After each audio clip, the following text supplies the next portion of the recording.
Editor's Preface.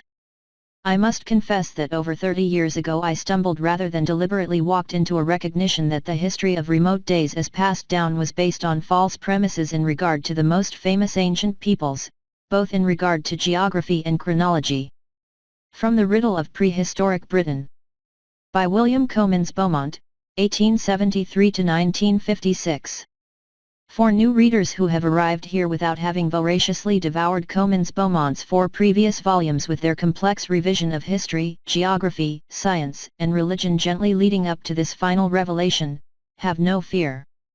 You are floated rather than thrown into the deep end. Deep it certainly is, but it is less of an end than the beginning of an idea whose time has come round again, like the great year. 1. Before we summarize, let us be sure and remember that what we regard in today's virtual age as so commonplace that those who devise such damning labels have deemed it necessary, nay, essential, to refer to as conspiracy theory, was in the seriously establishment press of the second trimester of the 20th century more akin to actual heresy. Comyns Beaumont was at that time an experienced and highly regarded Fleet Street editor, firstly at the Bystander and moving on to the Graphic, having begun as a journalist with the Daily Mail. In later years, he shared his fascination for this material with Gabriel Toyne, his son-in-law, but he began the journey by questioning weather anomalies, because of extreme events at the time. He was a natural master of what is called, in our dumbed. 1. The Great Year, the basis of Royal Archmasonry, refers to the precession of the equinoxes, whereby the constellations appear to rotate around the Earth because of the wobbling phenomenon caused by forces exerted by the Sun on the bulges at the equator. The effect is like that of a spinning top which wobbles as it loses momentum. The sky is divided into 12 constellations, 12 x 30 degrees x 72 years gives a great year cycle of 25,920 years. Comyns Beaumont emphasizes the many cyclical cosmic influences, greater and lesser, whose trickle-down effects impact upon the Earth, often in catastrophic ways.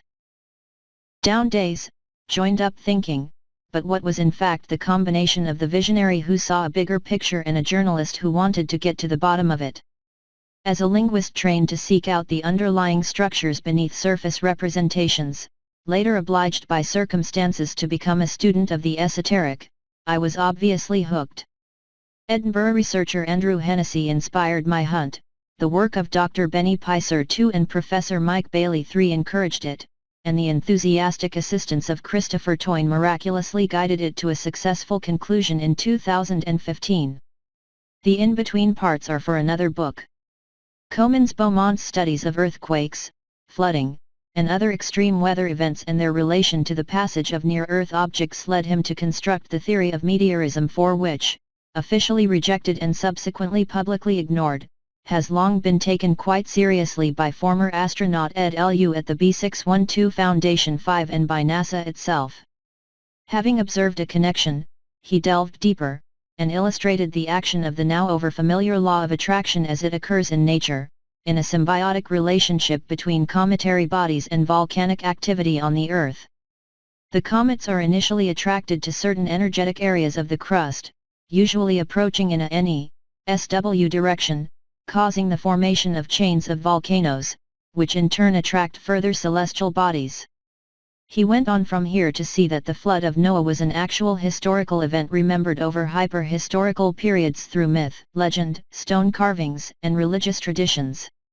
I would add that the memory of the event is embedded in the very language we must use to discuss not only these subjects but anything at all, for if at the time of impact the whole energetic electrical system of the 2. Dr. Picer is the director of the GWPF, founder and editor of CCNet, the world's leading climate policy network, and, impressively, has a 10 km wide asteroid named after him.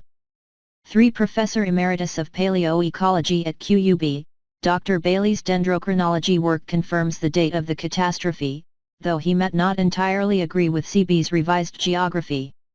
4. If you search online for the term meteorism, you will still find the first few pages of results filled with nothing but remedies for flatulence, sadly. 5. Named after the asteroid home of Antoine de Saint-Exupéry's Little Prince. Planet, and wider space, were upset by the electromagnetic pulse which he claims would result on entry into the atmosphere, then the systems in use on Earth would of necessity be reset. We would be temporarily disconnected from the grid, so to speak, and would have to adjust to the new, skewed conditions. The confusion of languages would be the primary consequence, aside from death by frazzling and drowning, and the mass submergence of half a continent along with its highly advanced civilization. He equates the flood of Noah with the deluge of Deucalion and the flood of Ogyges, tracing the accounts in multiple sources to give a picture of an extinction-level event which had a devastating effect on the world, particularly the Western world, whose history ended up being relocated, the stories of the refugees becoming attached over the years to the lands they moved to rather than the lands they had fled from. The history of what was formerly Hyperborea, described by Plato as Atlantis and by others as the Hesperides, Paradise, Paradis, near the gods, the underworld, heaven and hell, was thus transposed to the Mediterranean, giving us a distorted notion of the spread of civilization.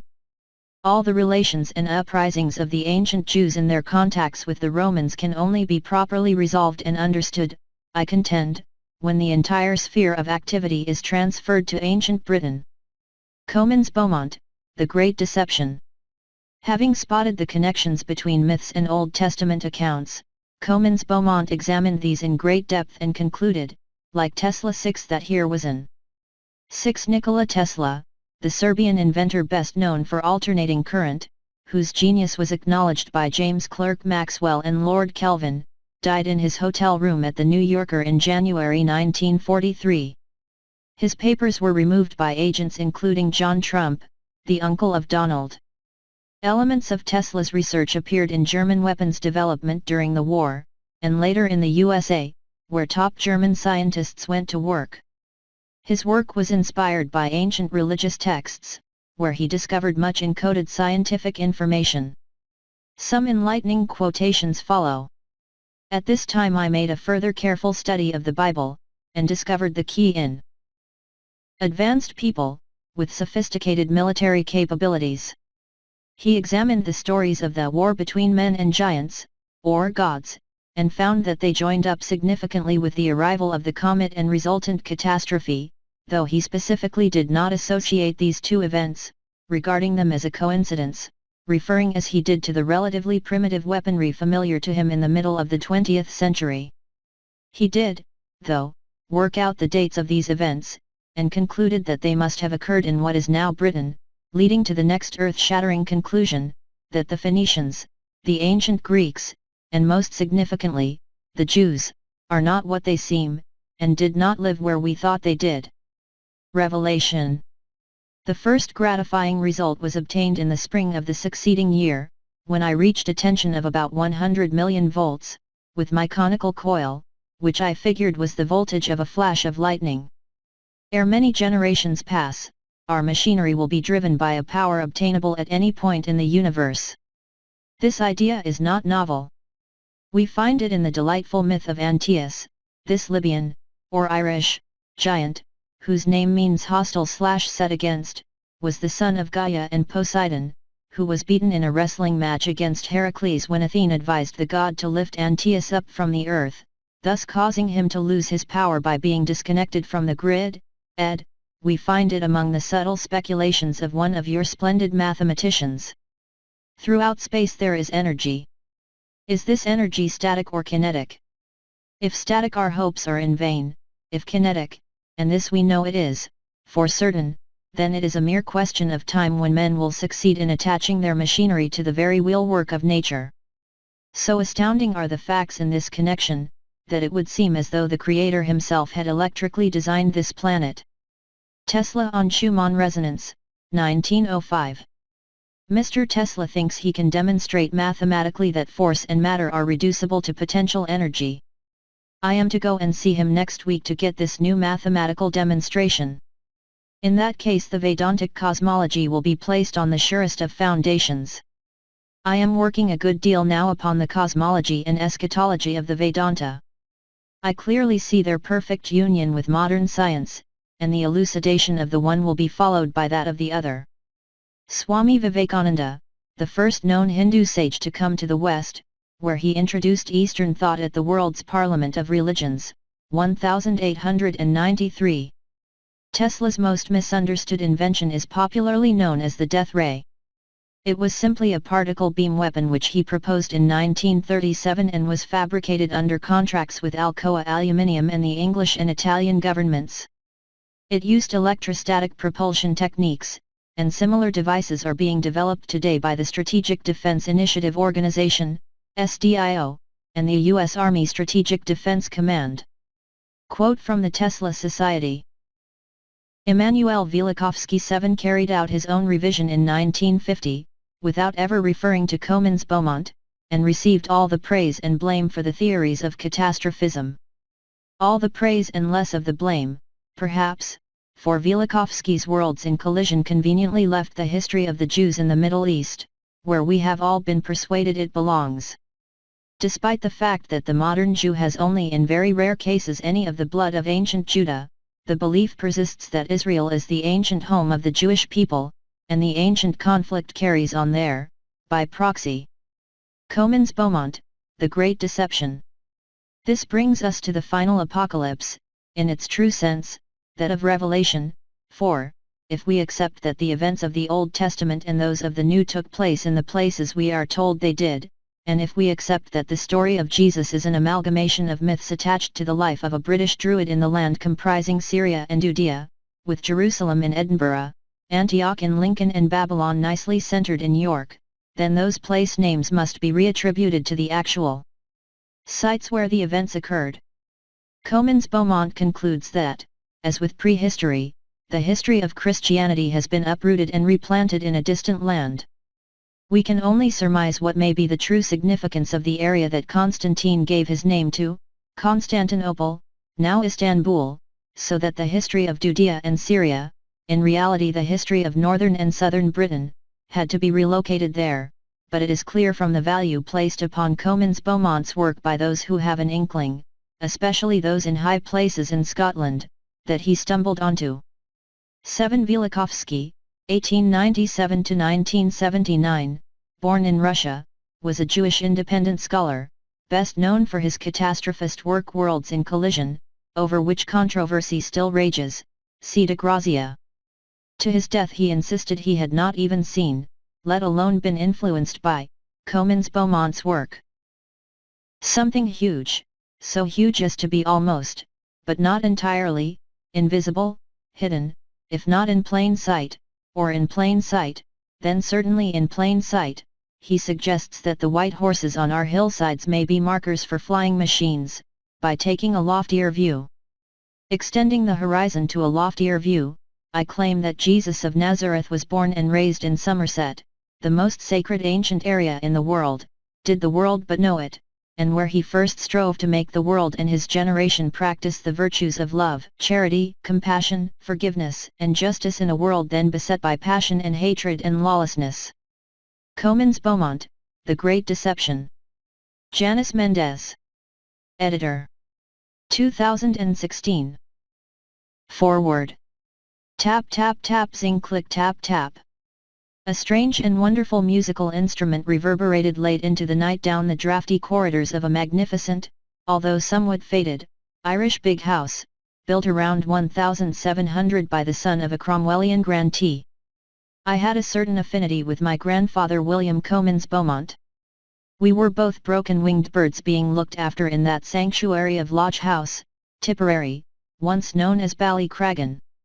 I was a fledgling grandson that had fallen out of the nest of my parents' chaotic theatre life as they toured, struggling to survive in post-war depressed England. CB, as he was known throughout Fleet Street, was seemingly a broken-winged, gaunt old man in his blind dotage, being looked after by his middle daughter, my Aunt Ursula, commonly known as Bobs, and her Anglo-Irish husband Bruce Pike. Tap tap zing click. The old Fleet Street Remington No. 12 typewriter worked with oiled and frenzied efficiency. CB was anything but in his dotage. Almost blind, yes, but that incredible mind was laying out his last great manuscript, including knitting together all of his previous theories.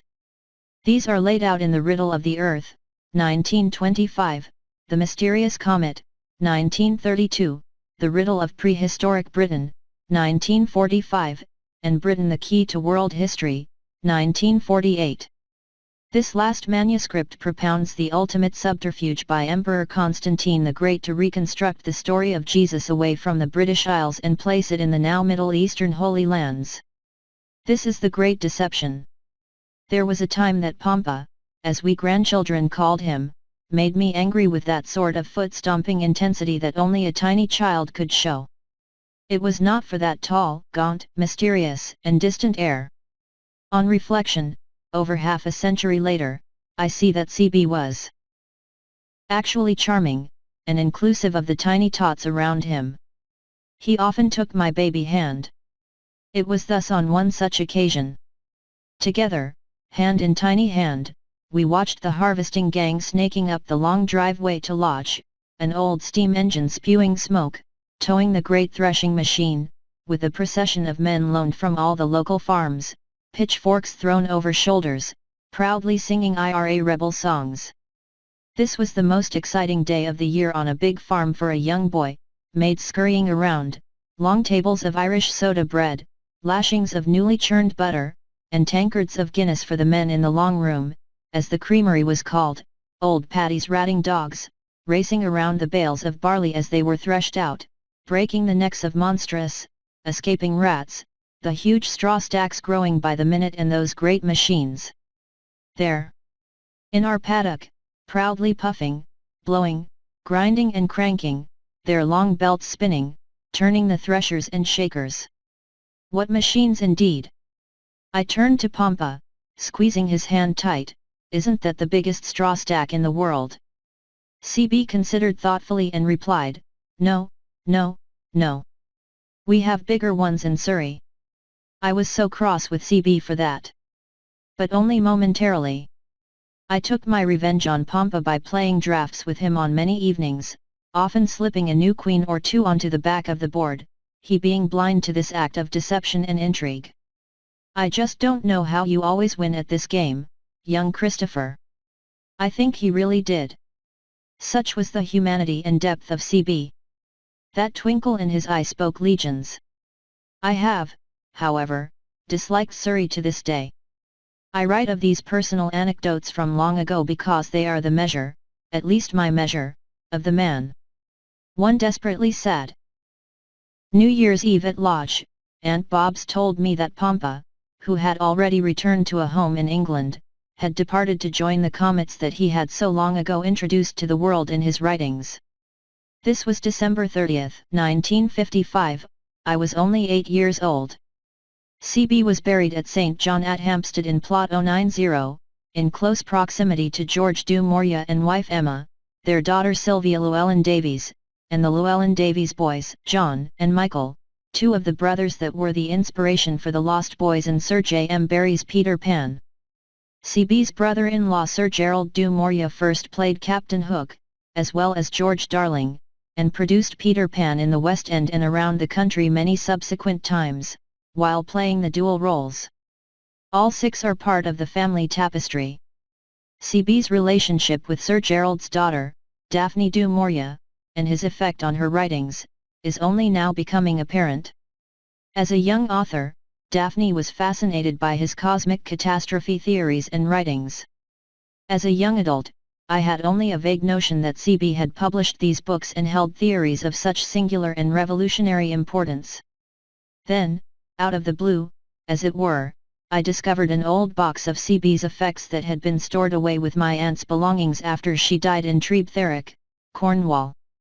This cornucopia of literary magic included first editions of all of his books, including his two other books, his autobiography A Rebel in Fleet Street, 1943, and the extraordinary The Private Life of the Virgin Queen, 1947. There, too, at the very bottom of the box, lay the actual carbon copy of the long-lost manuscript we are presenting to you today. There is little that I wish, that I dare, to write about the Great Deception. I have always been taught, as an actor, never to upstage the star, and as a director never to plagiarize the truly great. It is for you the reader to explore, discover and consider, perhaps returning to CB's previous 4 books listed above for clarification and, dare I say it, enlightenment. I can only say I am thrilled at the tenacity, determination, and sheer old-fashioned British bulldog spirit of editor Jan Mendes that she hounded me sufficiently, and for enough years, to uncover this manuscript, plus bring the surviving family members along for the ride, in order to publish The Great Deception. Tap tap tap zing the end. Christopher Toyne. Grandson. Introduction. As readers of my previous volumes on the lost history of the British Isles are aware, in them I sought to identify the famous, supposedly drowned Atlantis with Britain. My researches involved almost a lifetime study of earlier civilizations in America and Asia, as well as Europe. When I came to realize that the drowning of Atlantis coincided with the flood of Noah, as that did in turn with the Greek account of the deluge of Deucalion, it led to the ultimate discovery that the history of the scriptures and of the earlier Greek peoples took place in Britain. The evidence I collected eventually threw a vivid searchlight on the past. The collision of a comet, or more accurately twin comets, with our Earth, at a period preserved under various mythical names, emerged as the main clue to the course of world history in a most crucial epoch. It became increasingly clear. I was actually able to identify Bible sites. In Britain took place the full history of the Israelites and other Bible peoples well into the Christian era, including the lives of Jesus Christ and the Apostles. In the ensuing pages the reader can follow the clues and form conclusions from the material presented. In my last volume, Britain, The Key to World History 8, I identified the sites of many famous biblical cities and events, and here I give considerable attention to 3 of them, which in different ways were of outstanding importance. First York, which bore many names through long centuries, Babylon, Strato's Tower, Jericho, and, lastly, Roman Caesarea. Second, Edinburgh, immortalized as the original Jerusalem and later as Caerleon, City of the Lion, which had nothing whatever to do with Wales. And third, Glastonbury, or Avalon, closely linked to Christ, who was born in Somerset, then known as Galilee. If these claims are true, how could the world have been deceived? 8 Resonance Bookworks. Here it need only be said that evidence exists which shows deliberate alteration and suppression of important Roman records relating to Britain, whereby names, places, and objects were disguised, for a definite purpose, at a later period. Many valuable clues were eradicated, including the bulk of the work of Tacitus. The name of the Jews in Roman history of the period was carefully expunged, and they appear as the Silurians, or Silures, a variation of Illyrians, their more classical name, both being geographically correct.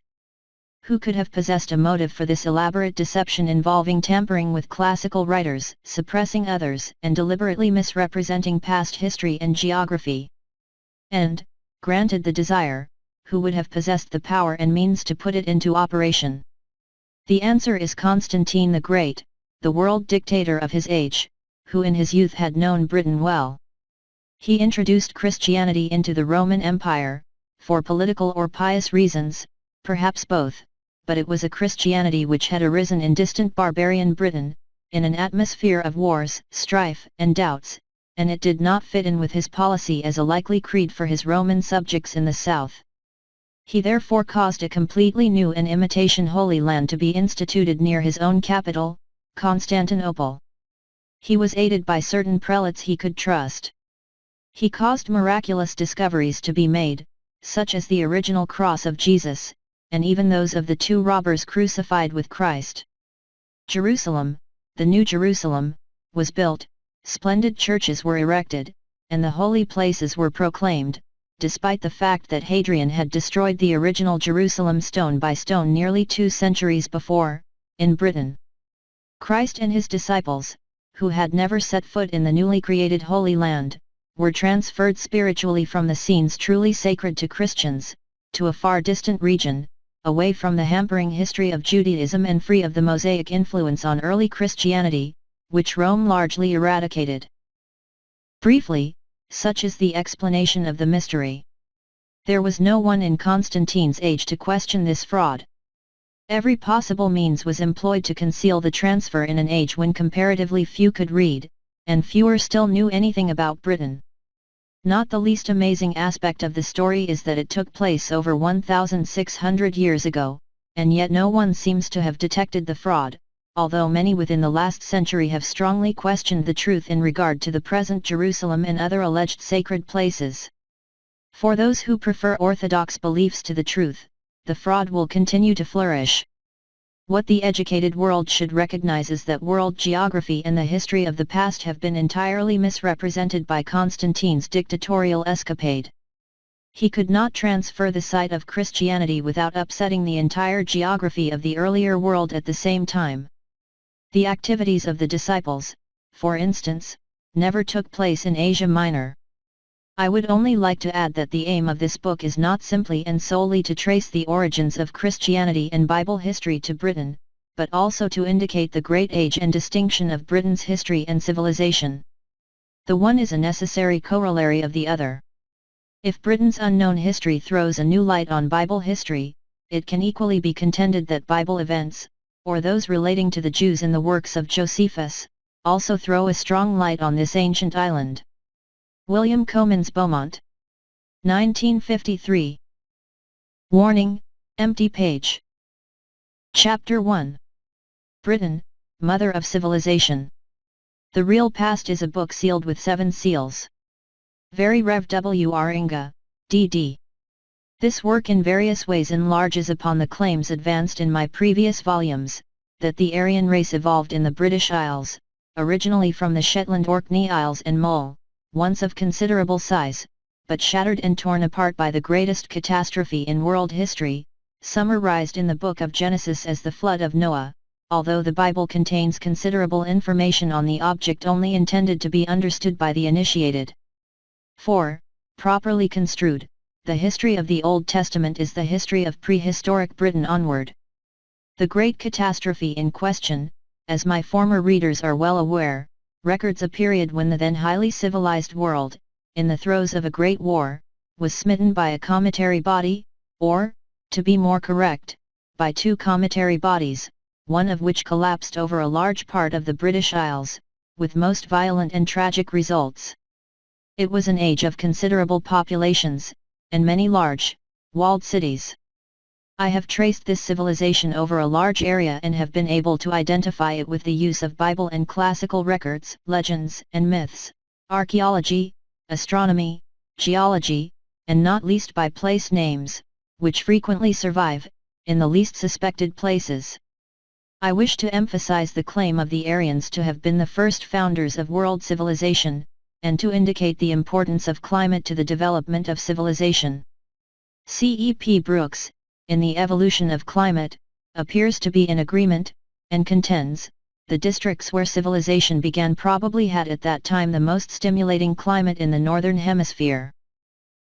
Anthropology supports this view, and also teaches that the Aryans never originated in the East, so what is to be said of the religious claims that the Adamites, who, it is not disputed, evolved in a land named Mesopotamia, between the rivers, must never have belonged to that region which geographers term the Afrasian steppe desert belt, which stretches from China to the Atlas Mountains in northwest Africa, latitudes almost completely free of rain, suffering scorching summers and the mildest of winters. Now let us turn to the north. It is my task to prove conclusively that Britain was the original Atlantis of Plato, and that in the northernmost parts of the British Isles, from the Shetland Orkney group, once incomparably greater in size, but now largely drowned, and from the adjoining regions, arose the Aryan race, the first founders of civilization, and men of great energy and inventive faculties, among other qualities. Scotland, on the authority of many archaeologists, was the birthplace of the Aryan race, who may be traced throughout the ages from the Paleolithic, Neolithic, Early and Late Bronze, to the Iron Age. In no sense does this realization lead away from the philosophy and teachings of the past, but it places them in their true and original setting, confirmed in 100 different ways. It is as though some priceless jewel which for ages had been ignored owing to a false setting were at length recognized and redeemed. These were the sons of Adam, the Titans or giants of Greek tradition. Sanconiathon, the Phoenician sage, vestiges of whose work were preserved by Eusebius, says that Phoenicia, meaning the old red lands of Scotland, was first inhabited by men of vast bulk and height called Alates, elite/noble, or Titans. A modern authority on this subject, L.A. Waddell, who spent his professional career in India and devoted over a quarter of a century to the question of the Aryans, says, "I eventually found that, despite all that has been written about the vast antiquity of civilization in India, there was absolutely no trace of any higher civilization in India before the 7th century BC. Historical India, like historical Greece, suddenly bursts into view about 600 BC in the pages of Buddhist literature, and in the Mahabharata epic. With a fully fledged Aryan civilization of precisely the same general type which has persisted down to the present day." 9. Furthermore, he states, "New keys unloosed the sealed stores of history, and disclosed them, the Phoenicians, to be the leading branch of the Aryan race, Aryan also in script and speech, and the lineal parents of the Britons, Scots, and Anglo-Saxons. The Aryan civilization Waddell refers to was, I believe, the Brahmin religion. The caste system was introduced by the Aryan conquerors to preserve if possible the purity of blood of its settlers, as was the case in Mexico. A generation or two ago a number of philologists with high-sounding professional titles sought to derive the Sanskrit, the earliest tongue of the Aryans, from some ancestral source in a vague, undefined region of Central Asia, and to claim that it was carried thence into northern Europe. However, anthropologists destroyed that quaint myth, for it was proved that at no time was there any migration from Asia into Europe. If we take the subject of the origin of language, admittedly the Chaldean, Hebrew, Phoenician, and Greek were all derived from one parental source. It is surprising to note how closely related to the ancient Hebrew is the Welsh tongue. Leland, a very learned man, royal antiquary to King Henry VIII, declared that the Cymric language is closely related to the ancient Hebrew and Greek, although these tongues are supposed to have originated from the other end of the ancient world. Canon License, in Our British Ancestors 10 claims that 5,000 English words are of Hebrew origin, and William Tyndall, a translator of the English Bible, says that the English agree. 1. 9. L.A. Waddell, The Phoenician Origins of Britons, Scots, and Anglo-Saxons, Resonance B.W.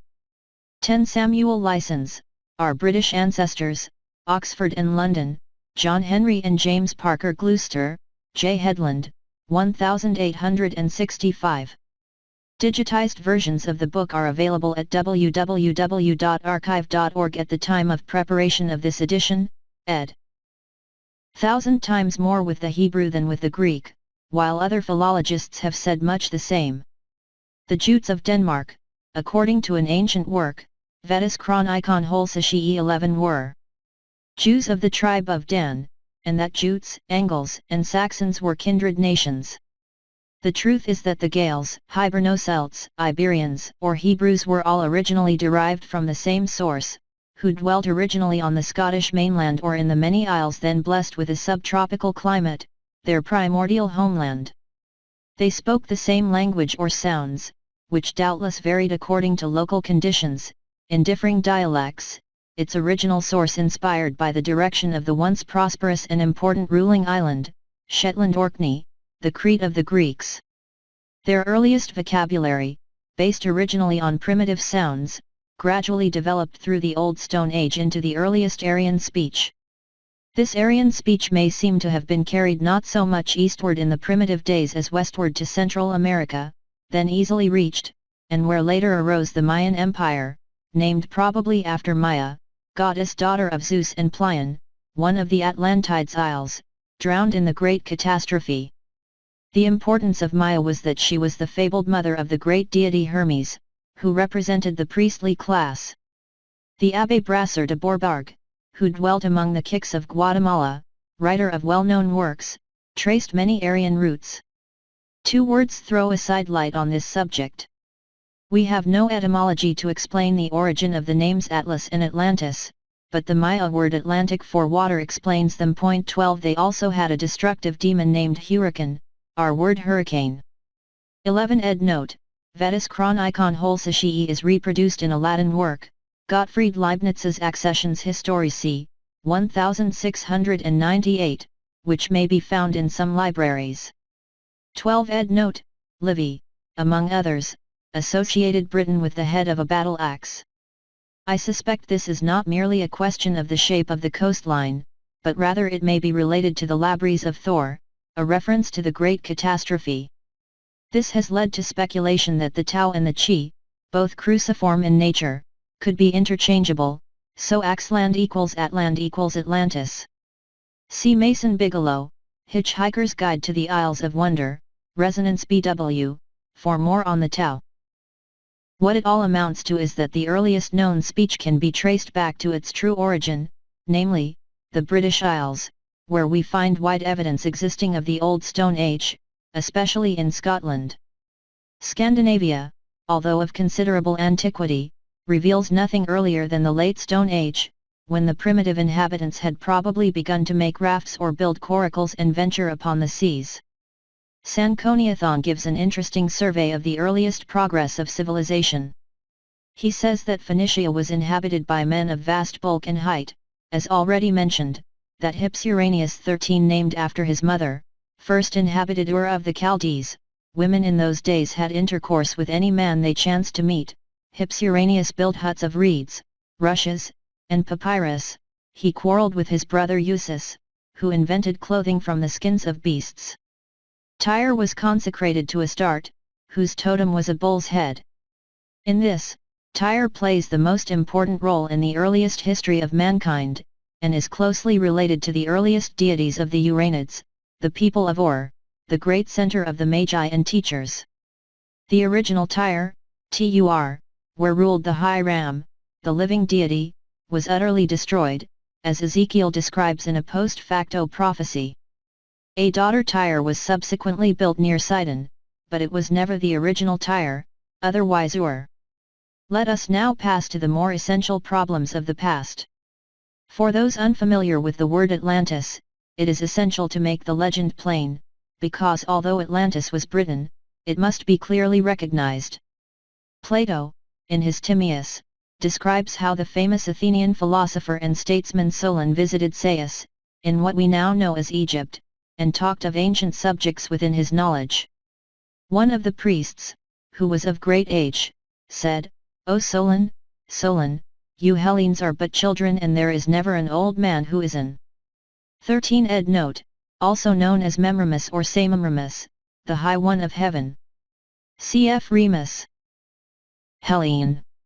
The priest thereupon described how fire from heaven destroyed the island of Atlantis, a terrible catastrophe explained in the form of a myth where Phaeton, the son of Helios, having yoked the steeds of his father's chariot, because he was not able to drive them in the path of his father, burned up all that was upon the earth and was himself destroyed by a thunderbolt.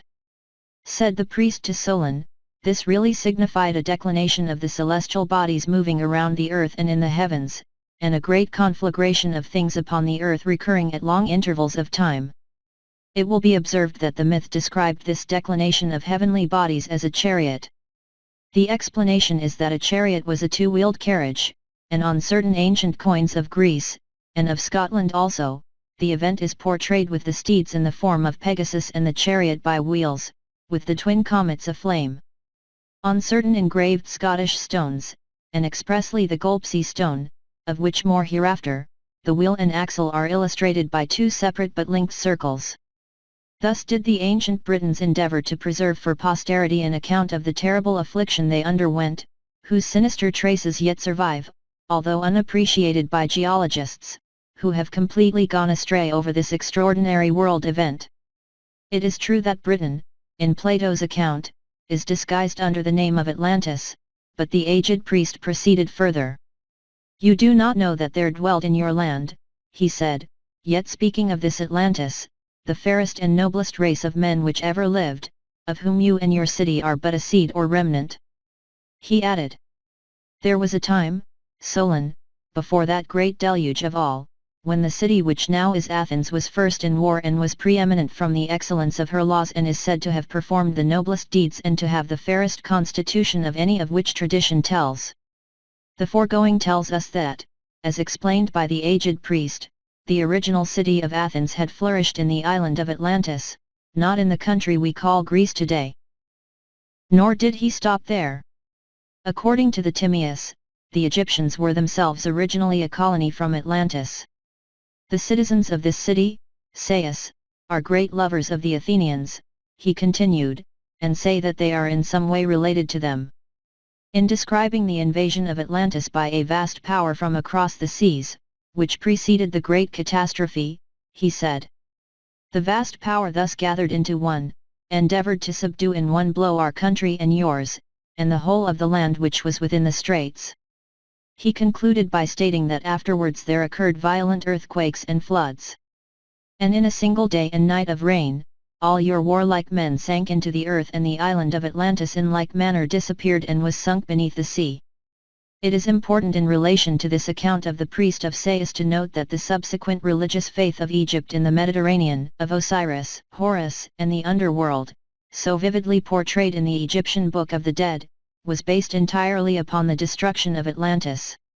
It relates to the very heart of the disaster in Britain and, notably, is placed along the west coast of Scotland and the Isles in the Hebridean Sea. The same belief, slightly varied, was held by the ancient Scots, whose underworld lay on the mainland opposite the Isle of Skye. These are factors over which every thoughtful reader should ponder. Our modern world should be grateful to the ancient priest of Sais, and to Plato for giving us this information which otherwise would doubtless have never been realized. The aged priest, however, made two errors in his story which have led many subsequent investigators astray. The island of Atlantis may have been largely submerged for a period, and doubtless was, in conjunction with the enormous tidal waves that resulted, but it was not permanently drowned, although certain regions in the west were. A great stretch of mountainous heights could not be submerged for good, and this would especially apply to Atlantis with Mount Atlas and many other high mountains. His second error lies in the evident misuse of the term 900 or 9,000 years as the period of submersion of Atlantis from the period of Solon, due to a looseness in describing periods we find in both classic and Bible works.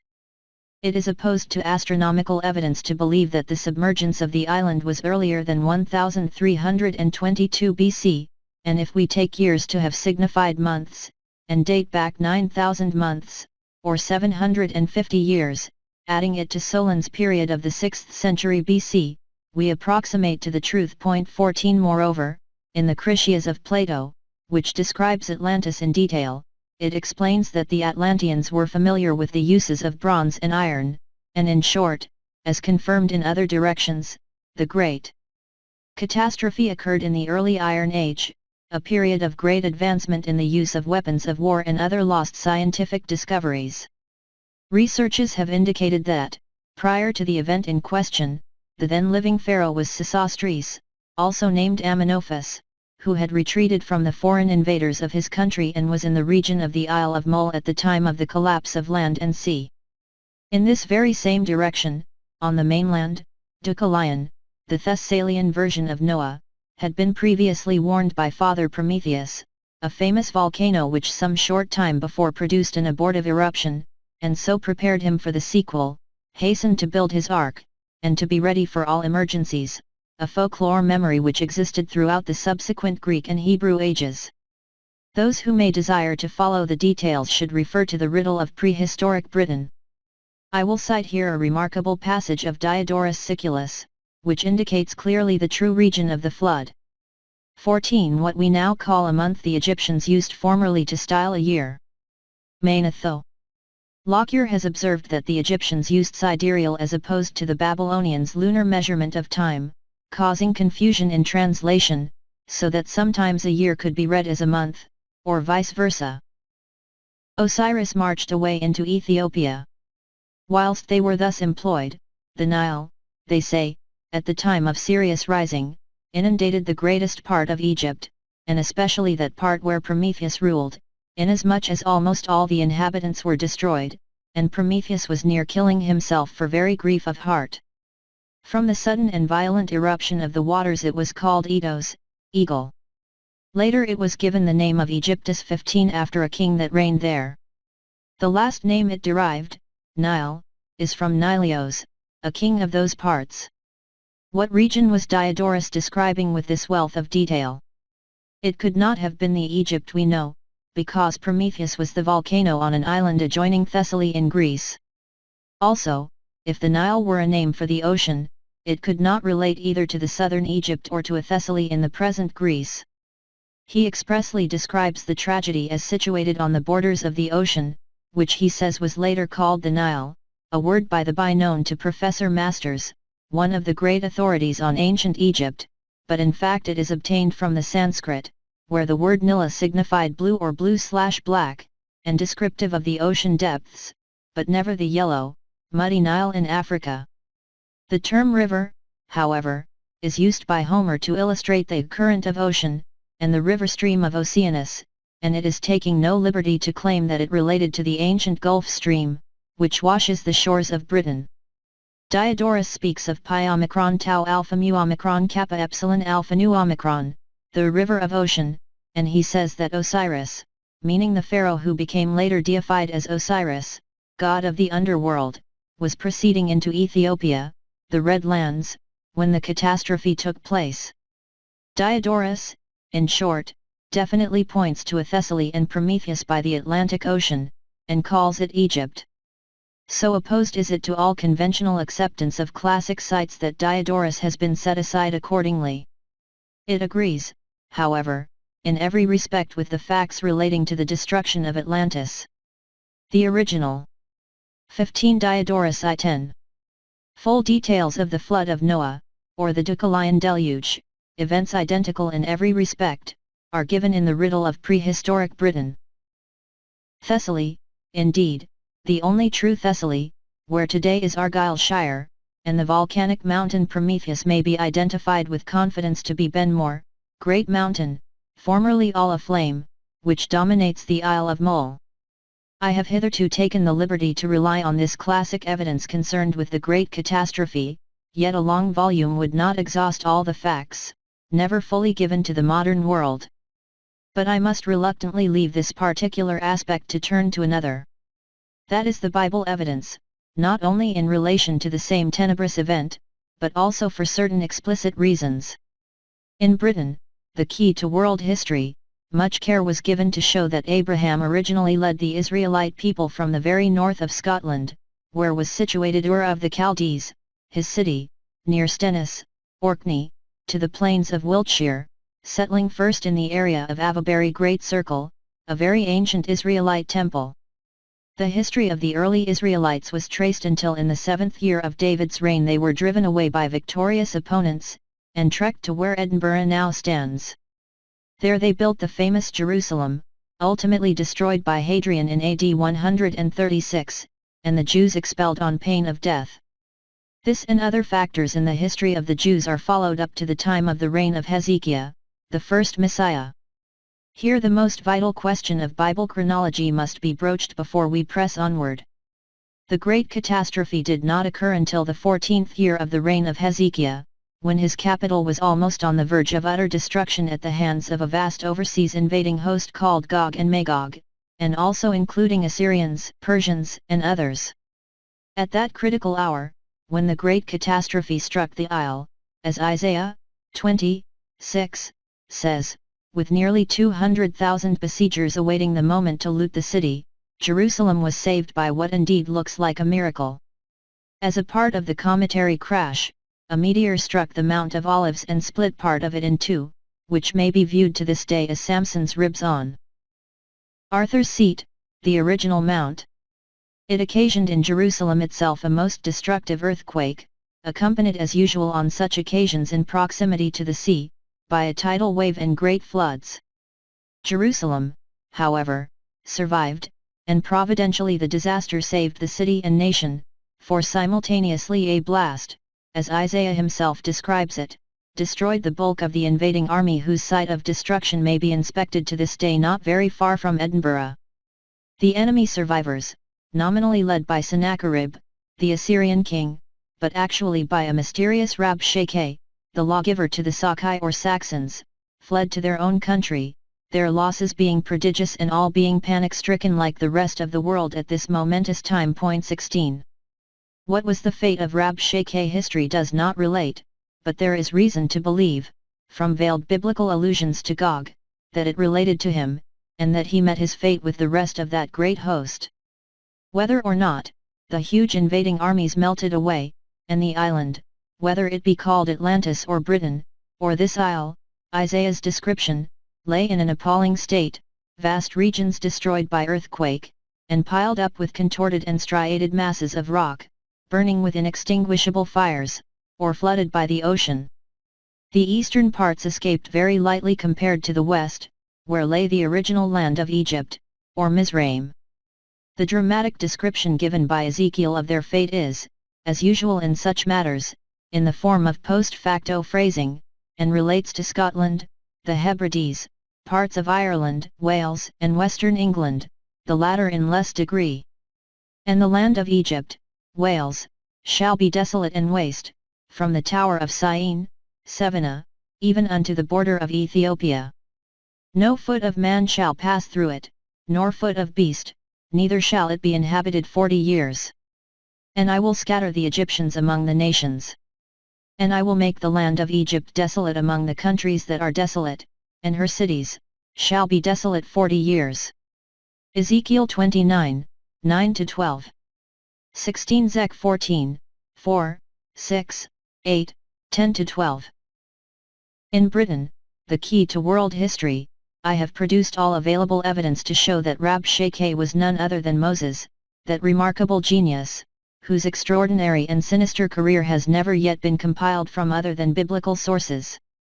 Yet there is little doubt but that he was known variously as Zalmoxis, Zoroaster, Odin, and in a more deceptive setting as Silenus, the teacher of the drunken deity Dionysus, the same as Jehovah, consuming fire. Moses was the man who, before the great catastrophe, set the world ablaze either for his own ambitious ends or out of personal hatred of the pharaoh of his own period. He organized uprisings in Egypt, fled for his life to Ur of the Chaldees, then the rival power of the pharaoh who had prepared for him most powerful armaments, which later proved inferior to those engineered by the active genius of Moses. The period leading up to the flood epoch was a time when firearms, serpent rods, and greater destructive weapons had reached a high pitch of efficiency. It was the main cause why the deity was supposed to have intended to destroy the world. After the great catastrophe, the secret of firearms was lost, and rediscovered only after many centuries. At Ur, the seat of the Archmagus, the High Ram, Moses proceeded to perfect the designs of Dionysus, and inveigled for his purposes other men and arms. He was known as Zalmoxis among the Goths, and as Zoroaster in Persia, probably now South Russia. The Persians were persuaded to assist him to build the armaments of his god, consuming fire. Lastly, he became famed in northern Europe as Odin or Wotan. Finally, constructing enormous forces, powerfully armed, he made war on Egypt and the lands of the west, including Jerusalem. Moses, indeed, was the entire inspiration and the active leader of the great invasion of Atlantis, of which the aged priest of Sais spoke. The main purpose of giving these details is to explain the confusion of chronology, which has a direct bearing on this present work, as the course of true history. Moses did live at the time of the plagues of Egypt, all forerunners of the presence of the cometary collapse as that body, or bodies, traversed the heavens in the region of the earth. The great catastrophe occurred circa 1322 BC, as proved by the Suthic cycle, the only certain means of ascertaining time based on the quadratures of the star Sirius. 17. The period of Moses, although set in its true position as regards the plagues of Egypt and the pharaoh whom he deified, is altogether at variance with the history of the Judaeans and others in the order given in the Old Testament. Actually, all the early history of Israel had happened long before Moses' period, for as Rabshakeh he was contemporaneous with Hezekiah, when the Bible lands were invaded by Sennacherib, in which, as stated, Rabshakeh was the leading spirit. How did this error or deception come about? The explanation is that the Bible history of the Jews, which contains nothing in the least sacred to Christianity, is that Moses became subsequently elevated by the Jewish priesthood for their own purposes as their great prophet and patriarch, when they adopted his doctrines. Yet Jerusalem had never heard of him or his doctrines until in the reign of Josiah, when it was burst upon that credulous monarch by ambitious priests for the first time. 2 Kings 2, 23, 3-13, 2 Chronicles 34, 14-21, when later the Old Testament came to be first compiled, at the time of the Babylonian captivity, by Ezra and his assistants, who created Judaism. Past chronology was tampered with recklessly in order to convey to the people of Judah that Moses had been their divine prophet who made them the deity's chosen people ages before, thus giving his ordinances the necessary antiquity, besides claiming that their past kings had been defeated or overthrown because they had run after gods other than Moses Jehovah. Actually, as Rabshakeh, he had lived less than a century and a half before Ezra and his scribes glorified him as their prophet. 18 Yet we should not lose sight of the power of Odinism. 17 See the riddle of prehistoric Britain, ch. 9, the astronomical doctrine of Hermes. 18 Hezekiah had never heard of Moses, who was a later figure. The account of Moses as Rabshakeh and his siege of Jerusalem can be found in Britain, the key to world history. Thus we come to the final point before passing on. The reader will note, probably with surprise, in this, the third of the trilogy, the remarkable vicissitudes of the famous city of Babylon, which necessarily occupies much space because of its repercussions, but this is because it offers primary evidence of the true course of history relating not only to Britain but to the whole civilized world. I may add that the Babylonian period follows historically and correctly on the collapse of the kingdom of Judah when overthrown by Nebuchadnezzar. The actual period was some centuries earlier than the usually estimated dates, as in such matters classical sources are most unreliable. We will now proceed to the period when the Macedonian king Seleucus Nicator obtained Babylon and Syria as his kingdom after the death of Alexander the Great, and how he spurned the then ruined and devastated city of Babylon in favor of Antioch, both flourishing cities today, the one York, and the other Lincoln. Chapter 2. Syrian Antioch and Lincoln. The way most men deal with traditions, even traditions of their own country, is to receive them all alike as they are delivered, without applying any critical test whatever. So little pains do the vulgar take in the investigation of truth, accepting readily the first story that comes to hand. Thucydides. Geoffrey of Monmouth, in his History of the Kings of Britain, states that Brennus, or Brennus, a British king, captured Rome circa 390 BC and is confirmed by Livy, except that the Roman historian describes how Brennus, leading his Senonian Gauls, had the city at his mercy except for the capital, and was frustrated from capturing it only by the frightened cackling of the Capitoline geese which gave the alarm, a story known to every schoolchild. According to Geoffrey, Brennus was the younger brother of Belinus, son of Dunwallo, who divided Britain into two parts, Belinus ruling from south of the Humber including Wales and Cornwall, and Brennus from the Humber to Caithness. Brennus, ambitious and warlike, in due course made war on Belinus, was defeated, and fled to Gaul, but, deciding eventually to make another attempt to conquer all Britain, he landed on its shores with a formidable army. The two hosts confronted each other, when their mother, with trembling steps, flung her arms around her younger son's neck and implored the two brothers to become friends. Having finally embraced one another, they then decided to invade the Low Countries, in which campaign Brennus led his subjects, the Senons. The Senons require very close scrutiny as an ancient people on both sides of the Channel. Who were these Senons? Livy describes them as yellow-haired giants, of high courage but fickle temper. He speaks of their harsh music and discordant yells, and admits that Rome was unprepared for an enemy never before seen or heard of, from the ocean and the remotest regions of the earth. 19. In the end, Camillus, by guile, utterly overthrew them, according to Livy, but Geoffrey states that Brennus stayed and tyrannized over the enemy. It would appear that they retreated into Umbria but were finally subdued by Rome in 283 BC. It also appears that Brennus and his Comyns in Italy never returned to their own country. Richard of Cirencester, in his De Situ, says that all the tract south of the Thames was anciently occupied by the Comyns, who passed into Gaul around 400 BC with their king, Brennus, planning to attack Rome, but leaving their own land unprotected and full of spoils. Some 50 years later, he adds, the Belgi, who were settled across the Rhine by right of conquest, sent out colonies and occupied the deserted land of the Comyns. The Belgi were themselves Comyns, and as will be seen were really the Saxons. In Caesar's time they stretched to Lutetia, later Paris, their name being preserved in the city of Sens and the river Seine. The Comyns of Britain were called Iceni, also Cenomagni or Cenomani, a very important people who enable us to throw a new light on the past. In southern England they occupied Hampshire with Portchester and Southampton Water, to where cargoes of metals were brought by pack horses from the western counties, and shipped across the channel to avoid the circuitous and dangerous navigation round Land's End. Prasutagus, king of the Iceni, so enriched himself by this traffic that he made the Romans his heirs, hoping thus to assuage their greed, but as we know they plundered his family, violated his daughters, and enslaved his nobles.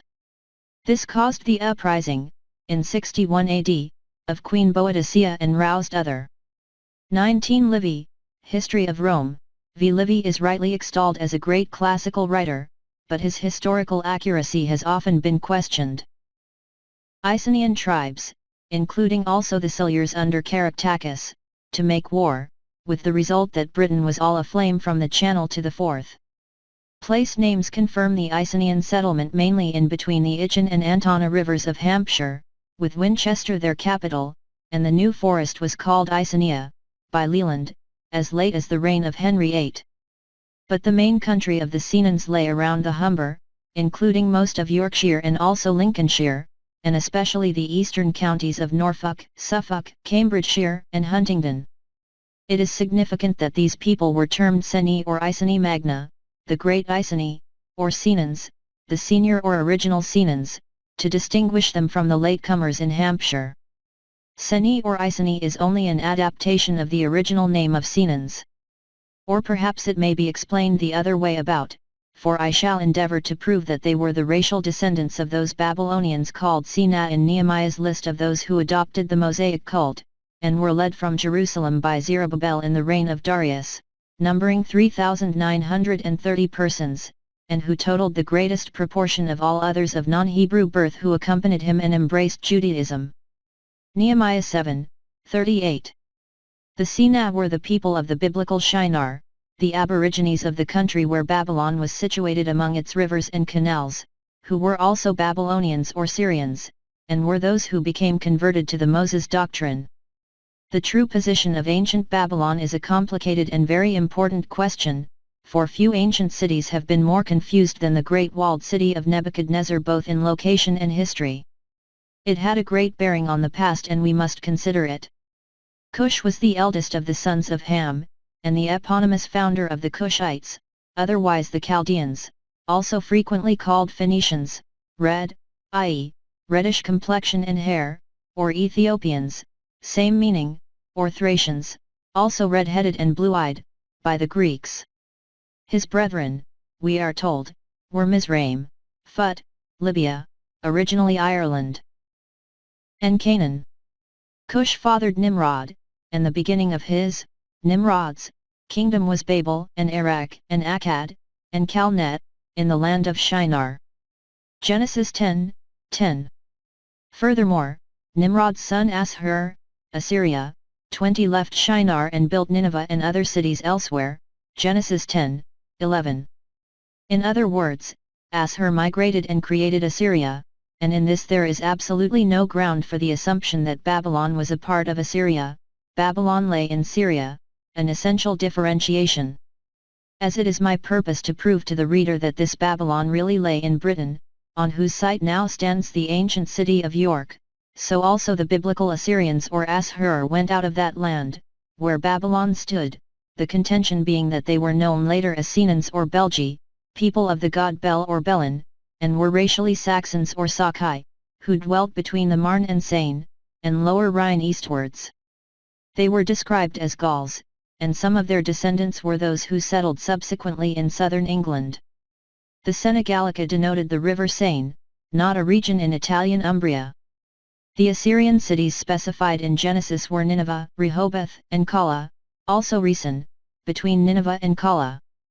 It is of importance to note that the ancient city of Treves, on the banks of the Moselle, was occupied in Caesar's time by the Treveri or Treveri, a Belgic people of Celtic origin, and the citizens of Treves claim Assyrian descent to this day.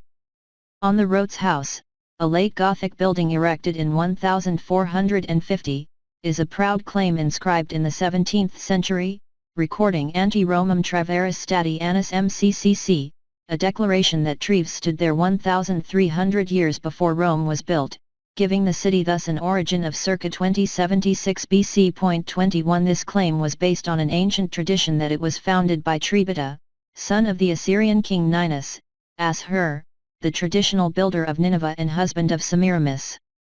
Nor does it stand alone, for not far. 20 Ed note, as, God, Shur, wall, enclosure, area God's land, by the wall. 21 According to my revised chronology, Abraham led his Jews to the land of Canaan, circa 2160 BC. On this computation Babylon was founded by Nimrod not very long after Abraham's migration farther south to Hebron. From Brussels stands the town named Nineveh, whose origin is lost in the remote past, yet it offers a strange coincidence. Calais, again, is a very ancient settlement of Man, once ruled by the Comyns, and may very properly be related to the city Calah, built by Ninus or Ashur, once we are on the trail. Nor are these mere coincidences, for they need to be taken into account with other antiquarian sites of biblical and classic importance in the very essential revision of ancient topography in northern Europe. If, therefore, Ashur or Ninus quitted his original parental home in the land of Senat, in what is now Yorkshire, and started on his own in the Low Countries, not far distant, we must discover the true site of ancient Babylon accordingly. Bearing in mind the great antiquity of Britain, there need be little surprise if the Comyns of the Low Countries, including the Trojans, proved to be a younger branch of the Senat, or the Seni Magni of eastern England. Watmore, in his Insulae Britannicae, credits the Seni Magni as settled in East Anglia, Norfolk, etc., but he fails to identify the people of Lincolnshire other than the Corytani, although there is little doubt that the Seni Magni, whose very name suggested their importance, dominated both Lincolnshire and Yorkshire from a very early time, ages before the Brigantes managed to spread into Yorkshire after the fall of the Silurian capital in the reign of Hadrian. Apparently long before that the Parisii were settled in the northeast of Yorkshire, near Flamborough Head, and they were Comyns, having come from where is now Paris. In fact the Seni Magni may be said to have indicated the Sena, or Senat, the Syrians of Babylon.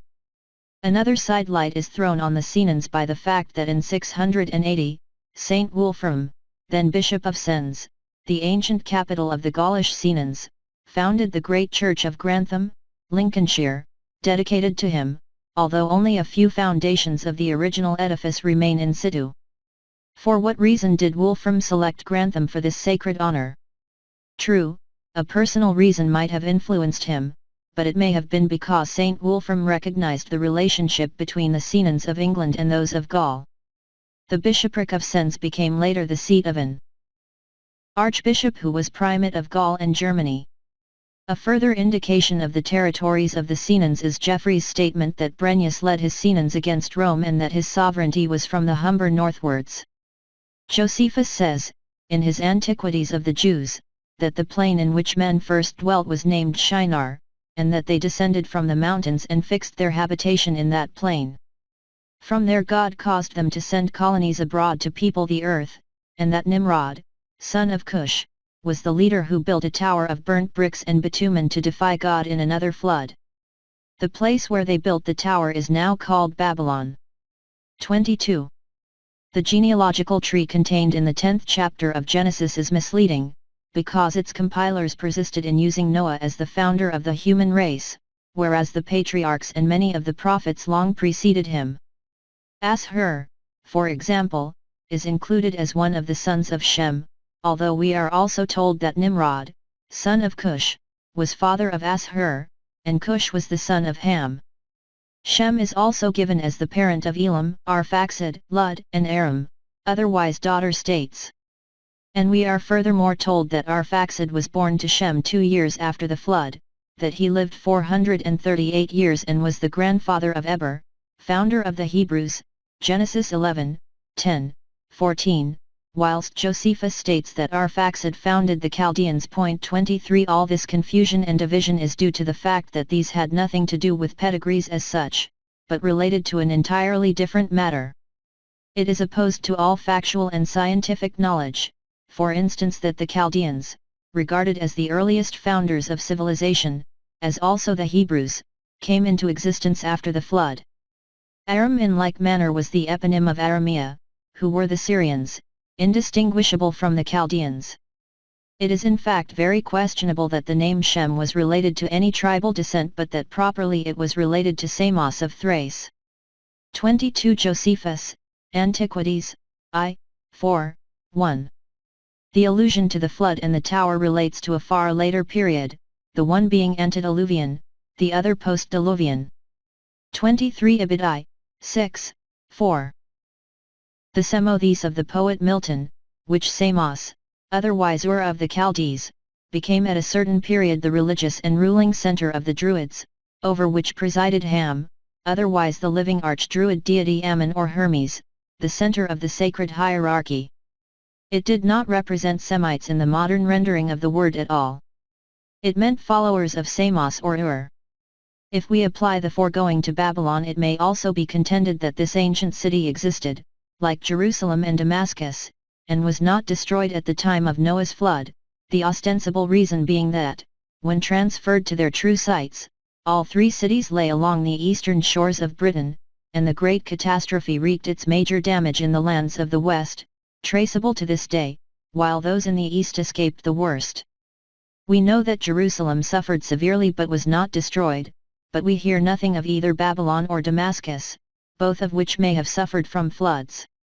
It may be claimed with some confidence that the far-famed Tower of Babel was only erected after the flood in question. Josephus, it is true, reports that Nimrod said that he would be revenged on God if he should have a mind to drown the world again, adds that he would build a tower too high for the waters to reach, and that he would avenge himself on God for destroying their forefathers. 24. The original Nimrod lived long before the flood epoch, and Nimrod can only be a synonym for the new ruler of Babylon. It is likely that Nebuchadnezzar was the speaker, for he was given to braggadocio and he either erected the Tower of Babel or reconstructed it to become the wonder of the world. Soon after the blast of Isaiah, which destroyed in a flash the vast enemy army outside Jerusalem, an embassy was sent to inquire of the wonder that was done in the land. 2 Chronicles 32, 31, it may explain why King Nebuchadnezzar, in his reign, rebuilt the tower both as an observatory and a place of refuge. Isaiah implied a catastrophe to afflict Babylon at some later period. He pictures nations. 24 Josephus, Antiquities, I, 4, 2. Assembled for battle, and how the earth will shake in the wrath of the Lord of hosts, of massacres and destruction, and finally that I will stir up the Medes against them, and that Babylon, the glory of kingdoms, the beauty of the Chaldees' excellency, shall be as when God overthrew Sodom and Gomorrah. Isaiah 13, 17,19, the reference can only relate to the capture and destruction of Babylon by Xerxes of Persia. Jeremiah, in declaring against the idolatry of Babylon, says, Behold, I am against thee, O destroying mountain, saith the Lord, which destroyest all the earth, and I will stretch out my hand upon thee, and roll thee down from the rocks, and I will make thee a burnt mountain. Later on, he says, The sea is come up upon Babylon, she is covered with the multitude of the waves thereof, which prophecy he says was made in the 4th year of Zedekiah's reign when he accompanied him to Babylon. Jeremiah 51, 25,42.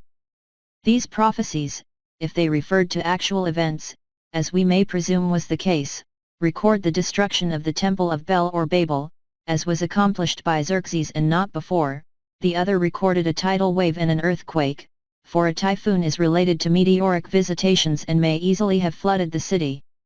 Nevertheless, both prophets were completely wrong in their prophecies that Babylon would be blotted out forever. Recall Isaiah's words. It shall never be inhabited, neither shall it be dwelt in from generation to generation. And Jeremiah 51:62. None shall remain in it, neither man nor beast, but that it shall be desolate forever. Why were they so completely wrong? Because St. Peter addressed his first epistle to the Romans from Babylon, in York. To say more on this aspect at the moment would be premature, but the reader may be begged to bear two facts in mind in relation to the earlier times. Our sources of information are derived mainly from Greek or Roman writers, the works of Josephus, who wrote in Greek, and the scriptures written in Hebrew. The works of Josephus, most essential to the historian, are acceptable only subject to certain revisions, for much of his work in certain ways was doubtless tampered with by the Romans at a later date. Greek writers employed Greek names for men and geographical sites, as did likewise Josephus, and these names frequently fail to accord with the Hebrew, so require most careful investigation. Another most important factor to recall is that when Constantine the Great, as a political and religious act of major importance, established Christianity in the Roman world of the Mediterranean, every effort was used to change the venue of past history which related to the Jews and the beginnings of Christianity and to transfer it to an atmosphere free from prejudice, and thus to enable him to construct a new Jerusalem within the near vista of the Roman Empire and himself. The problem of how far Christianity was to be linked with the past history of Judaism was a question of deep concern. Origen, one of the early fathers, regarded the deity of the Old Testament as unworthy of worship, with its very intolerant Yahweh or Jehovah. Another important point to stress is the distinction between Syria and Assyria. Herodotus, like others, was confused between the two. In one passage he mentions the river Halys, which he describes as separating Syria from Paphlagonia, but he should have said Assyria. Also he, like others, terms the Cappadocians Syrians, whereas they were a branch of the Assyrians. 25 Actually, Syria and Assyria were separated by the river Euphrates, or Parath in Hebrew, now the North Sea, as shown later in this work. Syria included originally Aram, a part of Chaldea, and stretched at one time from northeast Scotland to the south of England, bordered westward by Cirencester, and included Dorset. It was often generalized by the Greeks as Phoenicia. Syria therefore occupied a great deal of Britain. 25 Herodotus, Histories, I. 6, 73. Where also was Babylon, whereas the Assyrian power stretched along the north of Europe to beyond the later Saxon territories. That Babylon lay in Syria is clearly indicated by the division of the empire of Alexander after his death in that city which he intended to make his capital. Seleucus Nicator, Alexander's principal general, especially distinguished in his Indian campaign, in the partition of the Macedonian Empire, acquired Babylonia and Syria. Antigonus, another chief, obtained Phrygia, Lycia, and Pamphylia, classified as in Asia Minor.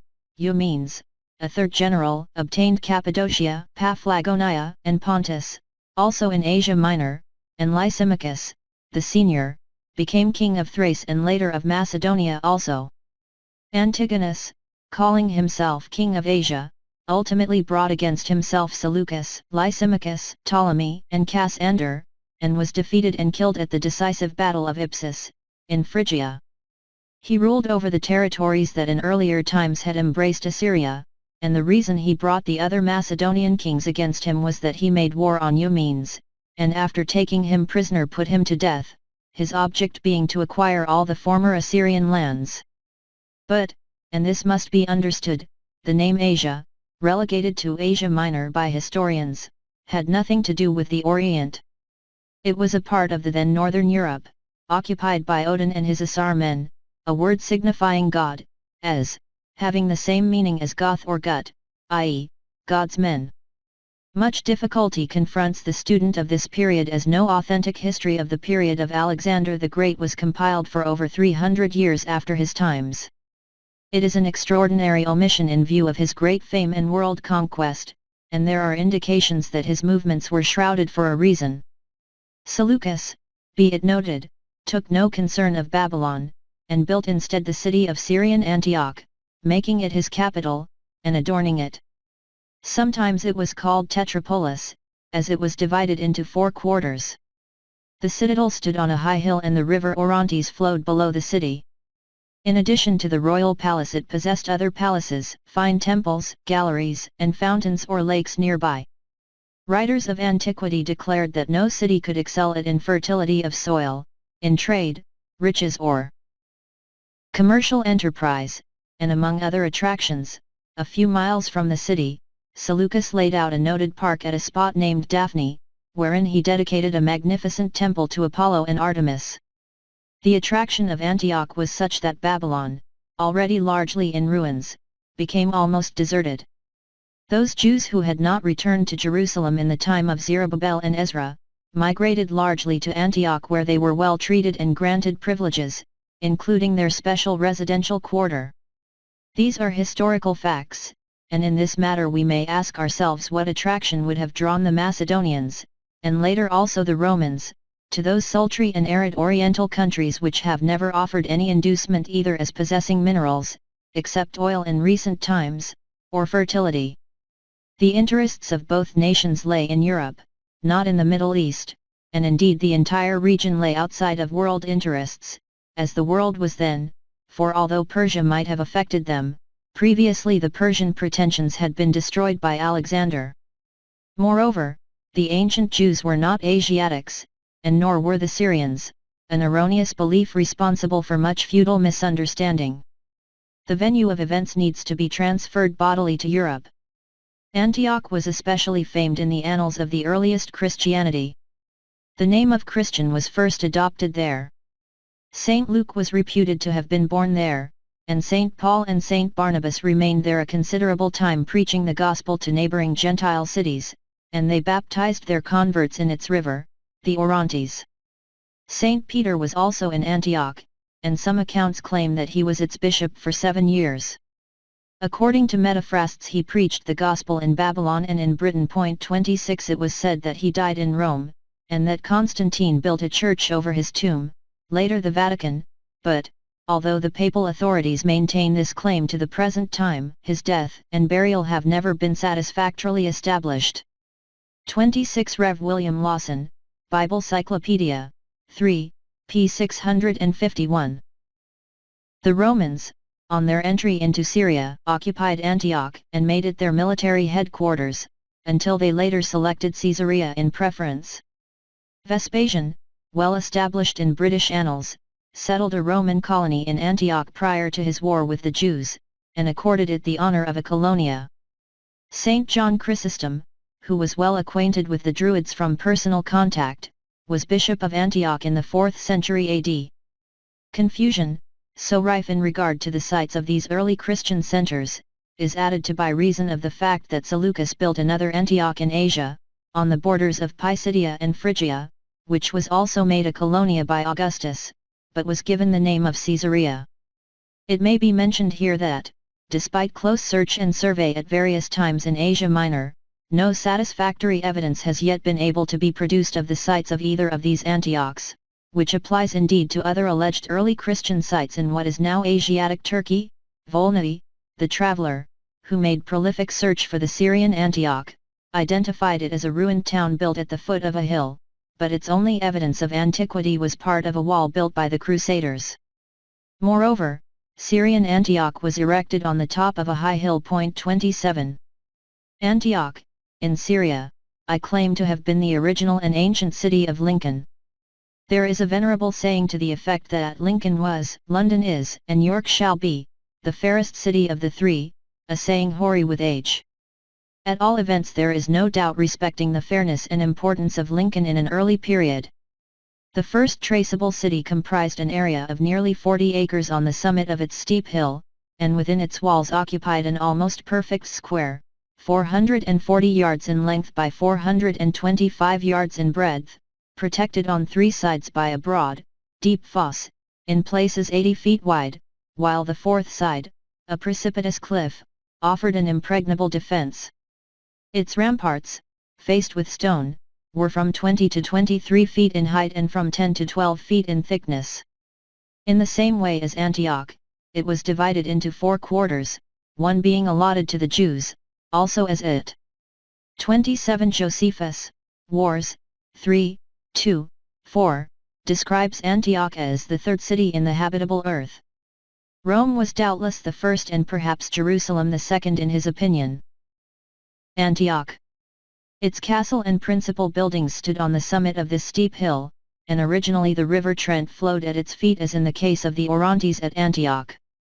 The surrounding region possessed many ornate Greek or Roman villas as portions of tessellated pavements have revealed.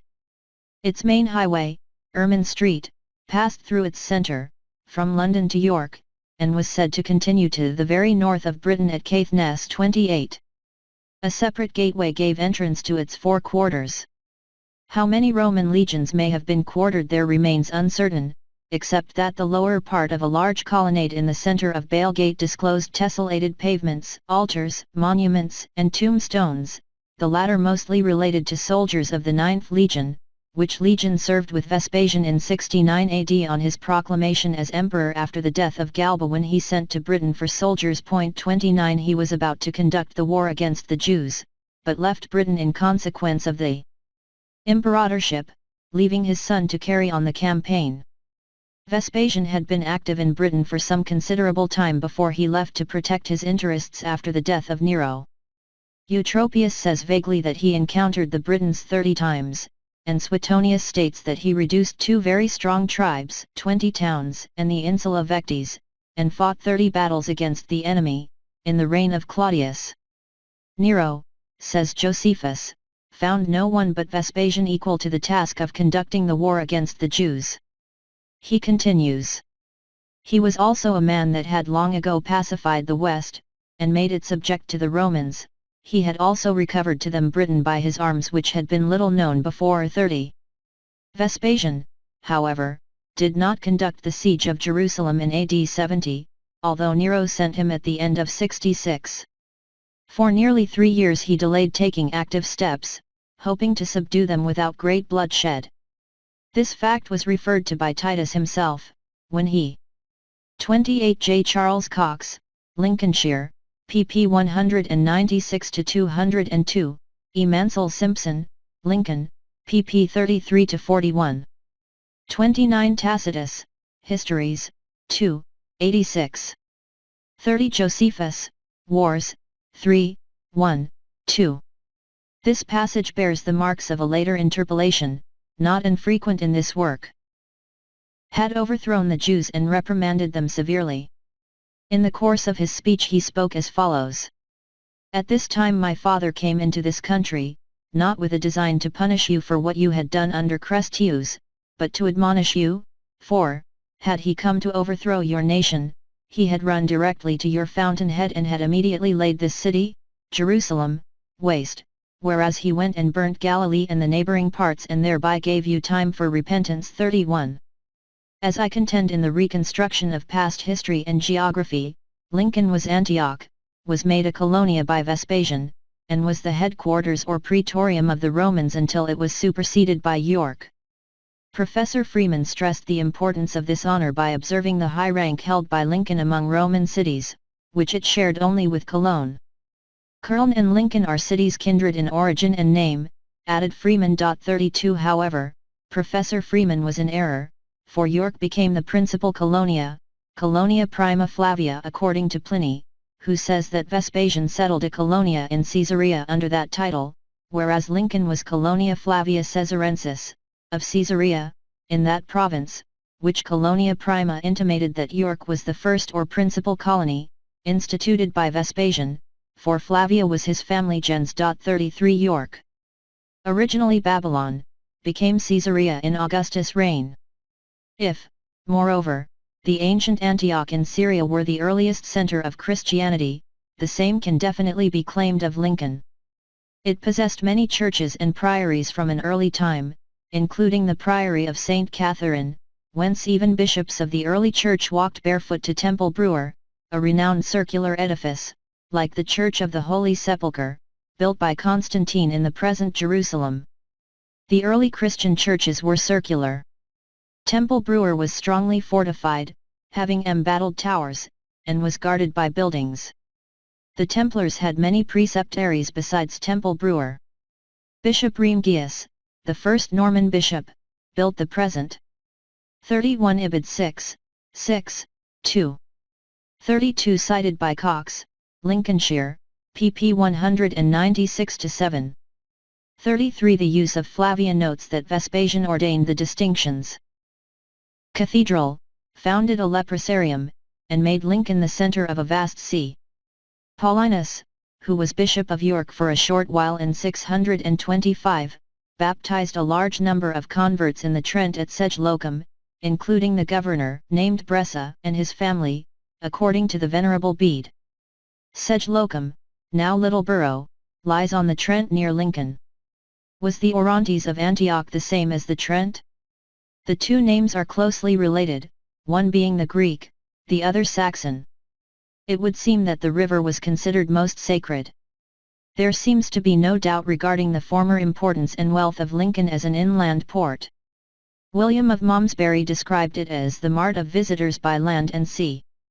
Its canal system is said to have been of ancient origin and of great commercial value, while its sea facilities were such that it ranked as the fourth most important maritime city in the reign of King John. 34.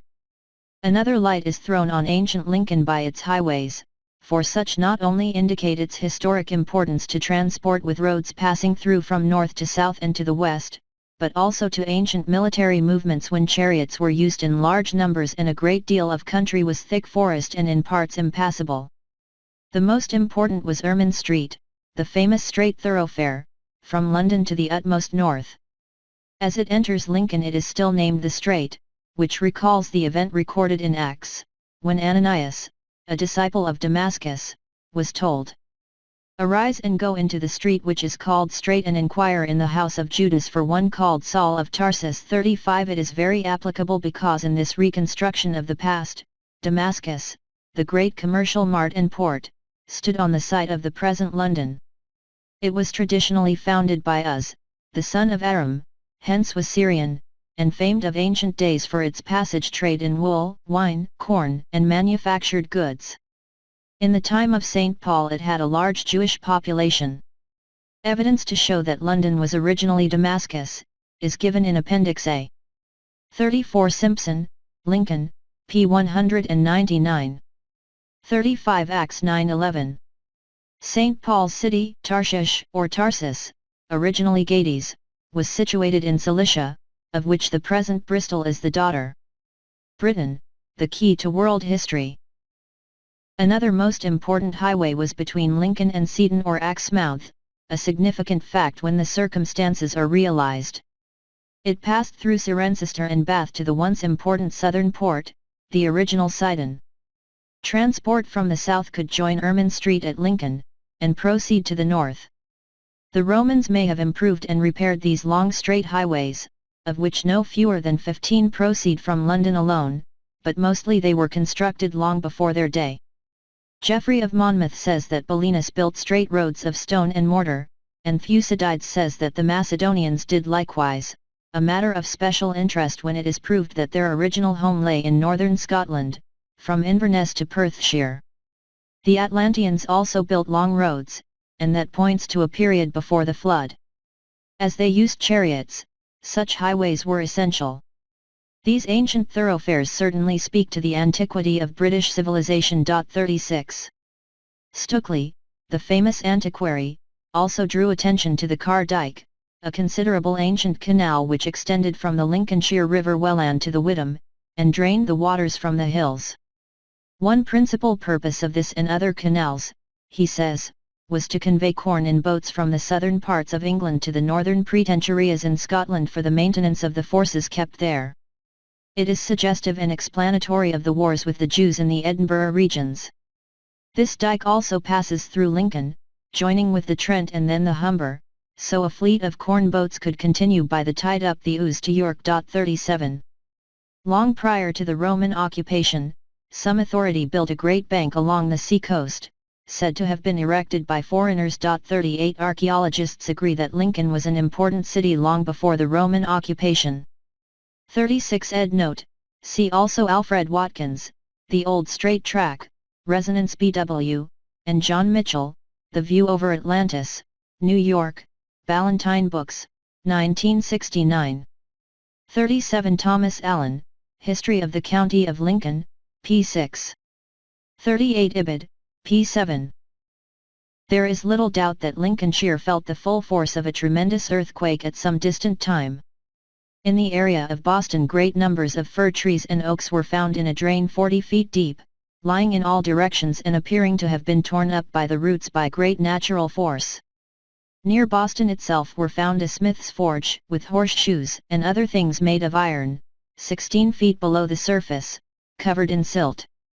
In 1696, near the Welland, at Spalding, at about 10 feet underground, were discovered jetties and the head of a tunnel which formerly emptied the land water into the old river, and near the river were unearthed several old boats from 20 to 30 yards distant which showed that the river was wider formerly or had suddenly changed its course. In the same direction were dug up the remains of old tan vats or pits, and a great quantity of oxhorn and shoe soles of a strange unusual form with sharp pointed toes, which things show that the surface of the country lay anciently much lower than it now does and has been raised up by the sea. 39. The historian Dugdale contended that the fenlands were firm dry land, proved by the great amount of timber buried, for trees, except willows, will not thrive for the most part in standing water. The ocean, he claimed, broke into it with such violence that the woods were turned up by the roots and silt covered the ground to an extraordinary depth to the verge of the highlands. Skegness, formerly a great haven, walled and with a castle, was swallowed up by the sea, and at Wisbeck in 1635, workmen deepening the river found an earlier bottom 8 feet lower down. In 1796, Dr. de Seria and Sir Joseph Banks found a submarine forest stretching from Skegness to Grimsby. 40. The foregoing accounts show us that a severe disaster must have caused great destruction and alteration in this part of the world. Henry of Huntingdon, describing it as it was formerly, before the catastrophe, says. 39 Thompson, Boston, p. 276. 40 Sir William Dugdale, Embankment. This fenny country is rich and plenteous, yet, and beautiful to behold, watered with many rivers running down to it, garnished with a number of meres both great and small which abound in fish and fowl. And it is firmly adorned with woods and islands. William of Malmesbury also paid tribute to the former beauty of these parts. The fens were a very paradise and seemed a heaven for the delight and beauty thereof, in the very marshes bearing goodly trees which in tallness, as also without knots, strive to reach up to the stars. We may summarize the inquiry into Lincoln accordingly as a city of former great importance, preeminent before the time of the Romans, dominating a flat fertile plain and served by rivers, canals, and long-distance roadways. Apart from becoming, in the time of Vespasian and Titus at least, the military center of the country, it was a city of great commercial importance with ships carrying cargoes either for troops or for inland requirements. It was, in addition, sympathetic to the early Christian teachers, and was renowned for its many churches largely under the auspices of the Knights Templars, originally intended as a purely religious order, until 1172, when they were first placed under the direct authority of the Pope. The order was formed primarily to guard Christian places, and its members were sworn to chastity, poverty, and obedience, but, amassing wealth and power from the donations of their followers, they incurred the hostility of Philip IV of France, who persecuted and tortured them unmercifully. Finally, Clement V, who was placed on the papal throne by Philip, condemned the order in 1312. As a body protecting the holy places, their activity in Lincoln can perhaps be explained. One further point about this interesting city, which has survived terrestrial upset and many great fires, is its coat of arms, which consists of a shield divided into 4 parts by a cross, in the center of which is a fleur-de-lis. The shield is surrounded by a wreath of bay or laurel, indicating fame, with a bow and strings at the base. There was always significance in these ancient urban coats of arms, so such is probably the case here. The cross within the shield or wall may indicate the city of Seleucus Nicator divided into 4 quarters. The garland or wreath of bay, which preceded laurel as a symbol of homage, and the bow were both sacred to Apollo. The fleur-de-lis is more difficult to explain, and we can only speculate. Count Goblet d'Alviela, the authority on ancient symbols, relates it to the lotus flower and the trisola, trident. All 3 have an upstanding spike, and a leaf on either side. He inclines to relate it to the sun, but he shews with many examples that both the lotus and trisola were widely used in India, and remarks, in the centuries following the expedition of Alexander, it was Greek, or rather Greco-Asiatic art which influenced the development of Indian architecture and sculpture. 41. The founder of Antioch was Seleucus Nicator, who earned his laurels in India under Alexander. Did he then create the design, using the fleur-de-lis as his special emblem acquired from India, the 4 quarterings perhaps representing the city he built, and the bay leaves and bow in honor of his god, Apollo? With these facts and necessary surmises, we come to the crucial question whether Lincoln could be original city of Seleucus, Antioch in Syria. As classic and Bible history are normally interpreted, it is impossible, indeed fantastic, but as we are in search of the truth we must reject orthodox dogma when it proves faulty and misleading. The orthodox mind refuses, for instance, to regard Atlantis as more than a mere fable, for otherwise all its dogmatic tenets would be upset, and they must remain sacrosanct. The orthodox is too frequently a case of the blind leading the blind. Orthodoxy is at the mercy of a period when geography was not a science, with reference works scarce, unknown, or misinterpreted, while behind all lay concealed a deliberate intention to mislead the world for specific reasons. In the early days of Christianity many priceless works were committed to the flames, with the library of the Ptolemies deliberately burnt by fanatical monks.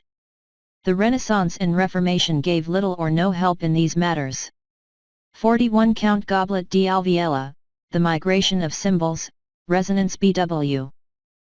Josephus is almost the only exception. He is an invaluable authority on the history of the Jews, of whom he was one. His work was allowed to survive the Holocaust because he did not spare the Jews in describing their wars with the Romans. He also paid lavish homage to Rome, as we know, and after the fall of Jerusalem he accompanied Titus to Rome, where he lived and died. Nevertheless, there is strong evidence of tampering and of interpolation in his works in many places. His references to Christ in the Antiquities of the Jews is generally regarded as an interpolation. There are many such.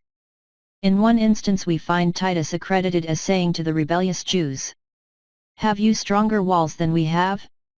Pray, what greater obstacle is there than the wall of the ocean with which the Britons are encompassed and yet do adorn the arms of the Romans?" 42.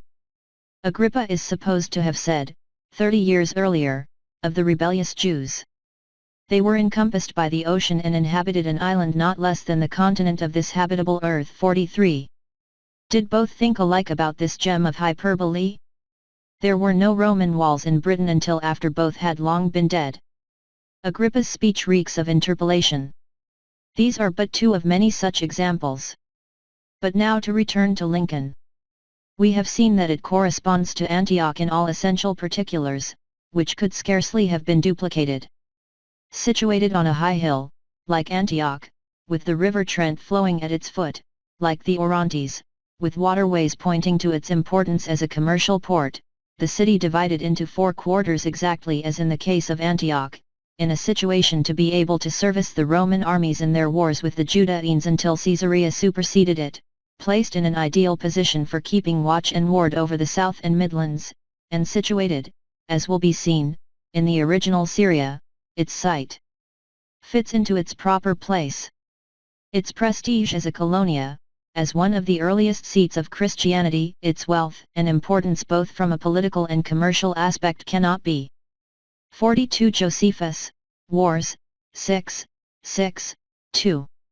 43. Ibid, 2, 16, 4.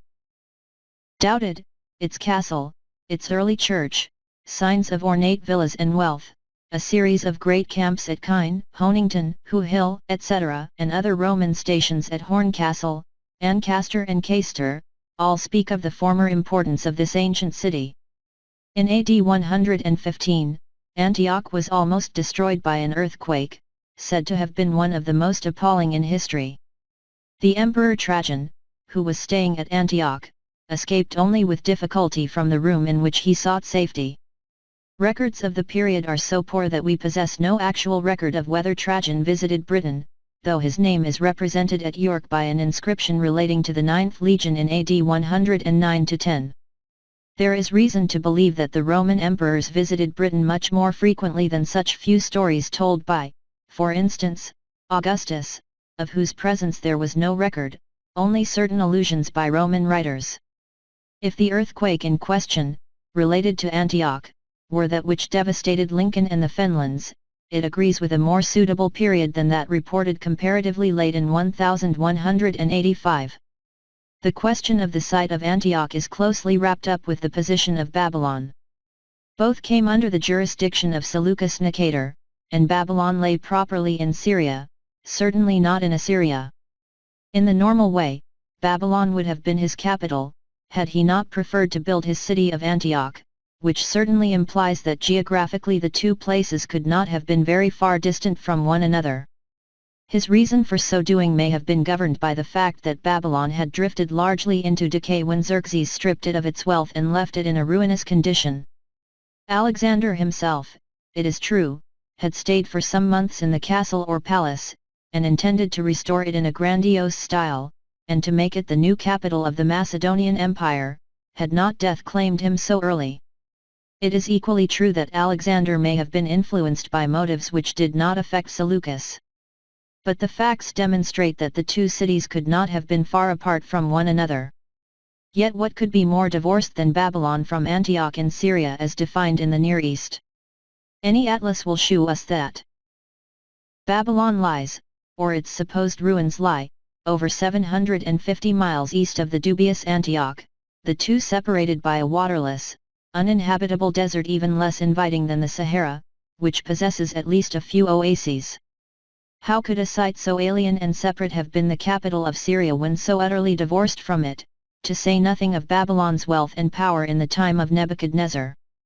The Roman records of what happened in Britain, from the period after the siege and capture of Jerusalem by Titus in AD 69-70, are scanty and non-informative. Only one side item is worth note. Pedilius Ceriolus, a high Roman officer, a relative of Vespasian, who had been prominent in Britain from AD 61 onwards, once incurring severe defeat at the hands of the Silures, was under Titus the most prominent Roman general at the siege of Jerusalem in 70. In 71 he was appointed praetor in York. Are we to suppose that he was skipping from one end of the ancient world and back again in the days when travel outside the Roman Empire was perilous, and undertaking what was in any case a considerable journey? Similarly Julius Severus, in 134, was in command of the Roman legions in Britain, his headquarters at York, then famed as Caesarea. He was dispatched by Hadrian to put down an insurrection of the Jews. We are supposed to believe that the emperor removed his general from Britain to the other end of the empire to fight the Jews. Hadrian himself, who visited York, probably more than once, appears to have directly inspected the arrangements he had instituted to keep the Jews behind their own wall until they were at length utterly defeated and expelled from their country. All this happened in Britain. It is a curious fact, but there exists scarcely a recorded trace of hostilities between the Britons and the Romans during the years AD 68 to 134, in the south, at least. In the north, across the border, there was never quietude. The northerners fought with indomitable courage against great odds, inspired by hatred of the intruders who had struck at their freedom. The victories of Vespasian, Titus, Agricola, and Ceriolus came and went, but made little difference to their unrelenting struggle, until the time of Hadrian, who destroyed Jerusalem, Edinburgh, and its temple and expelled the Jews once and for all from their country, and caused them to be dispersed to other parts. This, however, is premature. It has this bearing on the situation of Antioch, inasmuch as, if Lincoln were Antioch, and York, originally Babylon, were Caesarea, both in Syria, adjoining the country of the Judaeans, in Edinburgh, they all fit together into the history, as they must do. If we go further back, to the first Roman clash of arms with the Jews, it was in 63 BC when Pompey, who had been fighting in the region of Pontus, the Baltic, not the Black Sea, went to Damascus, London, and compelled the rival kings of Judea, Hyrcanus and Aristobulus, to enter into an armistice. Later he marched towards Jerusalem by way of Corea, on the southernmost boundary of Judea, really Syria, and pitched his camp at Jericho, Iraq, York, and finally proceeded to Jerusalem, which he besieged and duly captured. Thus the Jews lost their independence and became for the first time tributaries to the Romans. 44. The reader here will naturally ask how this can be explained away, since we have always been taught that Julius Caesar was the first Roman ever to set foot in Britain. That depends on what the Romans themselves intended by the name Britain or Britannia, and also what the natives in those times generally intended by it.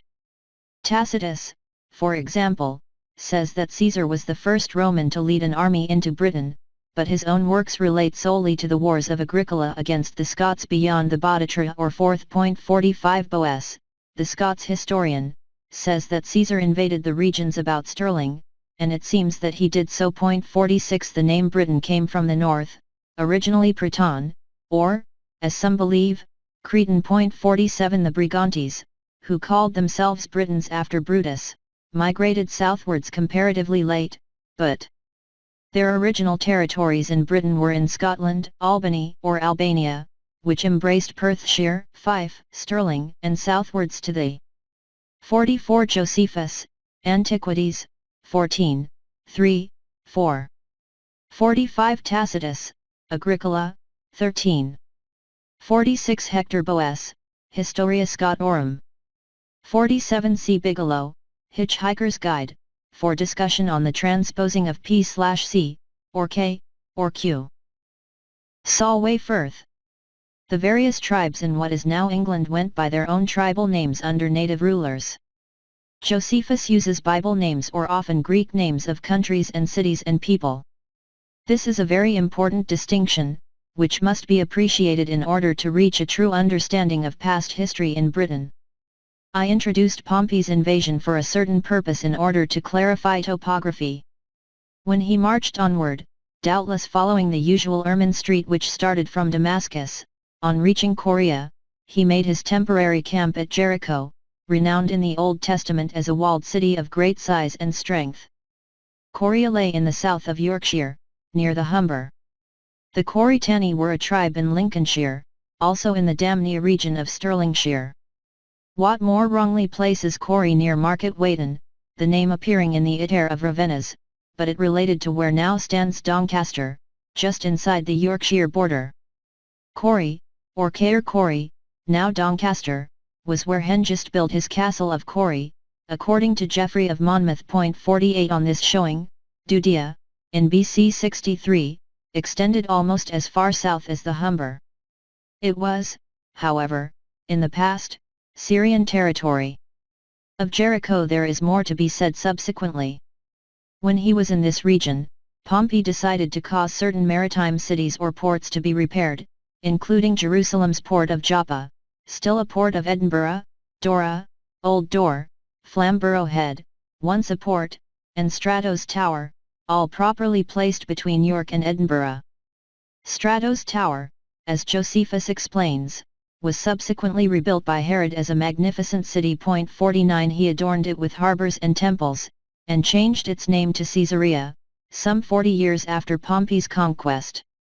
Stratos Tower is one of the vital clues to the past.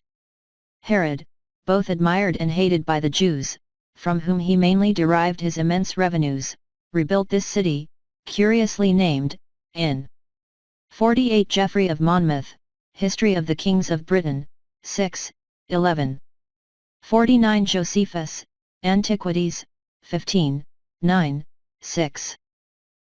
The very south of the then Judea, which adjoined the sea. He erected many buildings of white stone and most sumptuous palaces, and laid out an outer and an inner harbour, always, says the text, sheltered from the sea waves as conveniently near the city, with a double station or harbor for mooring ships. The entrance from the sea was protected by a mole against the great waves, and there were stone buildings and storage places for cargoes from abroad. For adornments he had set up 2 enormous colossi or images, one of Augustus Caesar, the other of Urbs Roma. 50. Urbs Roma depicted on an ancient Roman coin. This great work took some 12 years to complete. It was a curious operation, even more curious when fully realized. To begin with, Strato's tower did not properly belong to the Judeans at all. It lay in Syria, but with the decline of that state and the increasing power of the Jews, it had been occupied by the latter, although there was constant friction between the two. Secondly, the great expenditure on Strato's tower by Herod did not benefit Jerusalem, nay, it was a competitor of Joppa. Thirdly, the erection of the Colossi of Augustus and of Urbs Roma was not only a clear indication of homage to the imperial Caesar, but it offended the Jews themselves, for they regarded such images as forbidden by their faith. The sequel to this event was that, when the task was nearing completion, and the city was renamed Caesarea, in honor of Augustus, as though signifying that it was his city and port, an edict issued by Augustus Caesar in BC 14 released all Jews in Britain from slavery or taxation. 51. 50 Josephus, Antiquities, 15. 51 Roberts, British History Traced, p. 238. It was no coincidence. Caesarea before long became the seat of the proconsul, the acme of Roman power in those parts. We have no direct knowledge whether Augustus visited Britain at this time, but Horace throws out hints. Of Augustus, he says, "Serves iterum Caesarum in ultimos orbis Britannos." Keep safe Caesar, about to go among the farthest Britons in the world. 52. And these significant words. Praesens divos habebiter Augustus, adjectus Britannis imperio. Augustus will be hailed a god, having thrown the Britons into his empire. 53. Having thrown the Britons into his empire. Significant words. May Horace have insinuated that Augustus came to an arrangement with Herod whereby the latter built the city and port to which he gave the name of Caesarea and held it in fief for the Romans? And that Augustus met the expense by relieving the Jews of the payment of tribute which they so bitterly resented? Herod had to exercise great diplomacy to keep in with Roman imperialism on the one hand and his turbulent subjects on the other. Caesarea became the military center of Roman power from which eventually Jerusalem was destroyed. When Titus marched his armies to the siege of Jerusalem, he concentrated his forces at Caesarea. It became the civil and military metropolis of so-called Palestine. 54. The Jews again and again claimed that their religion of the Mosaic Law forbade them to pay tribute to any Gentile ruler. It lay at the back of the trouble in Hadrian's reign. This political arrangement between Augustus and Herod was probably a clever compromise, whereby Herod satisfied his subjects that his expenditure gave them a splendid city and port on their southern border and that they were relieved of taxation and slavery, whilst in the meantime Augustus obtained the strategic port that he needed. 52 Horace, Odes, I, 35. 53 Ibid, 3, 5. 54 No trace whatsoever of this important city and port exists in the present Palestine. A few fragments of stone pillars have been found, and the ruins of a fort erected by the Crusaders, having no estuary in a sandy desert where no man lives. Caesarea lay to the south of Jerusalem, whereas this supposed spot is in the north. How could so important a city vanish without leaving a trace? Hear what Josephus says of this strangely named Strato's tower. The city itself was called Caesarea, which was also built of fine materials and was of fine structure. Nay, the very subterranean vaults and cellars had no less of architecture bestowed on them than had the buildings above ground. Some of these vaults carried things at even distances to the haven and to the sea. Both the rain and the filth of the citizens were together carried off with ease, and the sea itself, upon the flux of the tide, from without came into the city and washed it all clean. 55. A fine, almost modern city with an up-to-date drainage and sanitary system. But please note what Josephus is telling us. Caesarea lay on a tidal river, when the tide went out it carried to the sea the drainage of the city, and when the tide came in, it washed out the city drains. But there are no tides in the eastern Mediterranean. Except near its entrance into the Atlantic, its tides are scarcely visible halfway to Israel. 56 Thus the conclusion must be that Strato's tower or Caesarea was not in the Mediterranean. We may now surely raise the question of the earlier origin of Strato's tower in the south of Judea, but properly in Syria. What was this city originally which had been allowed to fall into such neglect, much decayed, until Herod restored and aggrandized it? We are told it lay near the mouth of the river which flowed through the city. Who, then, was this elusive Strato who owned or built a tower?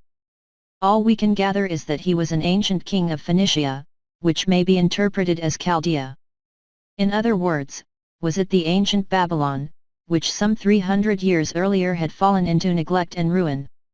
Was Strato's tower a latent memory of Babylon, after it had become deserted and the Seleucid hierarchy extinct, yet which became again prominent in the period of Roman domination for certain geographical, military, and political reasons, its former grandeur having faded into obscurity and the city itself only vaguely recalled by its tower, a case of sic transit gloria mundi?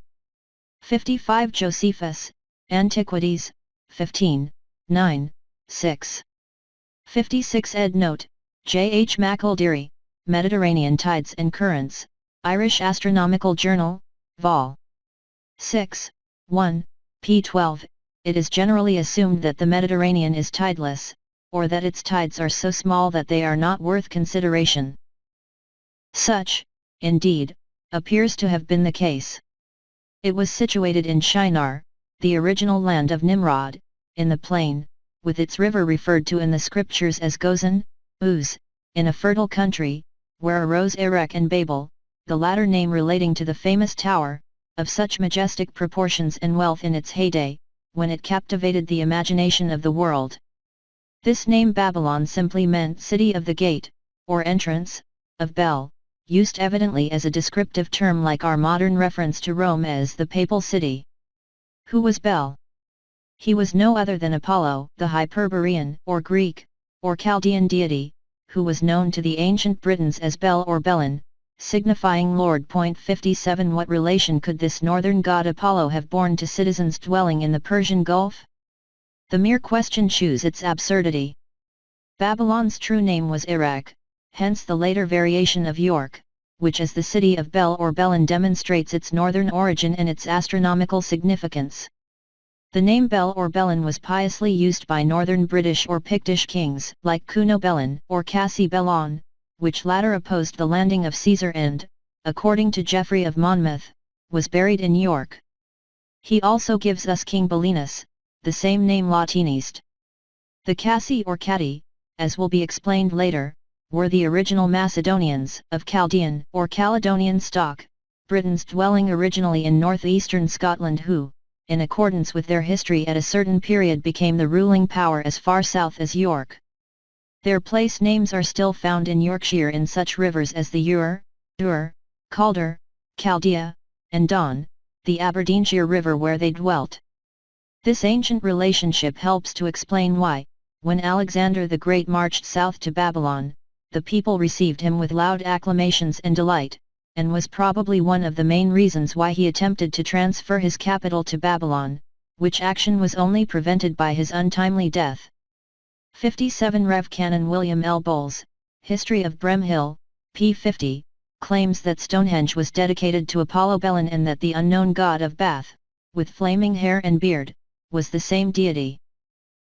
These sidelights may seem somewhat premature before the facts are presented, but it is so, because the northern deity Belin or Apollo illuminates the history of Babylon when it lay in the grip of the Persian monarchs who adopted Zoroastrianism, otherwise the cult of Moses, less through religious fervor than a desire for conquest.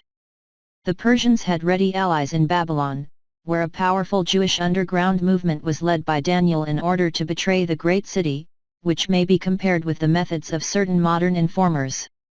As yet, however, the evidence has mainly endeavored to shew that Babylon was a city of Shinar or Syria and not Assyria, that it lay in a state of ruin when Seleucus Nicator obtained possession of Syria, that he made the hilltop city of Antioch his capital in preference to Babylon, and drew away a large part of the population from the ancient capital, which then steadily declined under various tyrants and eventually became known merely as Strato's Tower, that the Jewish kingdom, whose power advanced as that of Syria declined, obtained possession of it, and that the Romans, in the reign of Augustus Caesar, by a private political arrangement with Herod the Great, restored it, made it a fine port, and renamed it Caesarea.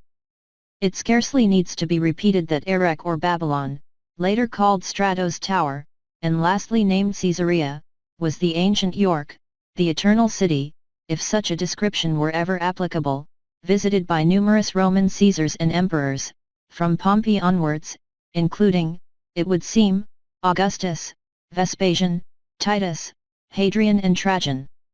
The Emperor Severus died there, and his son and successor Caracalla was assassinated there by Allectus Constantius, who made it the capital of the entire West, and also died there.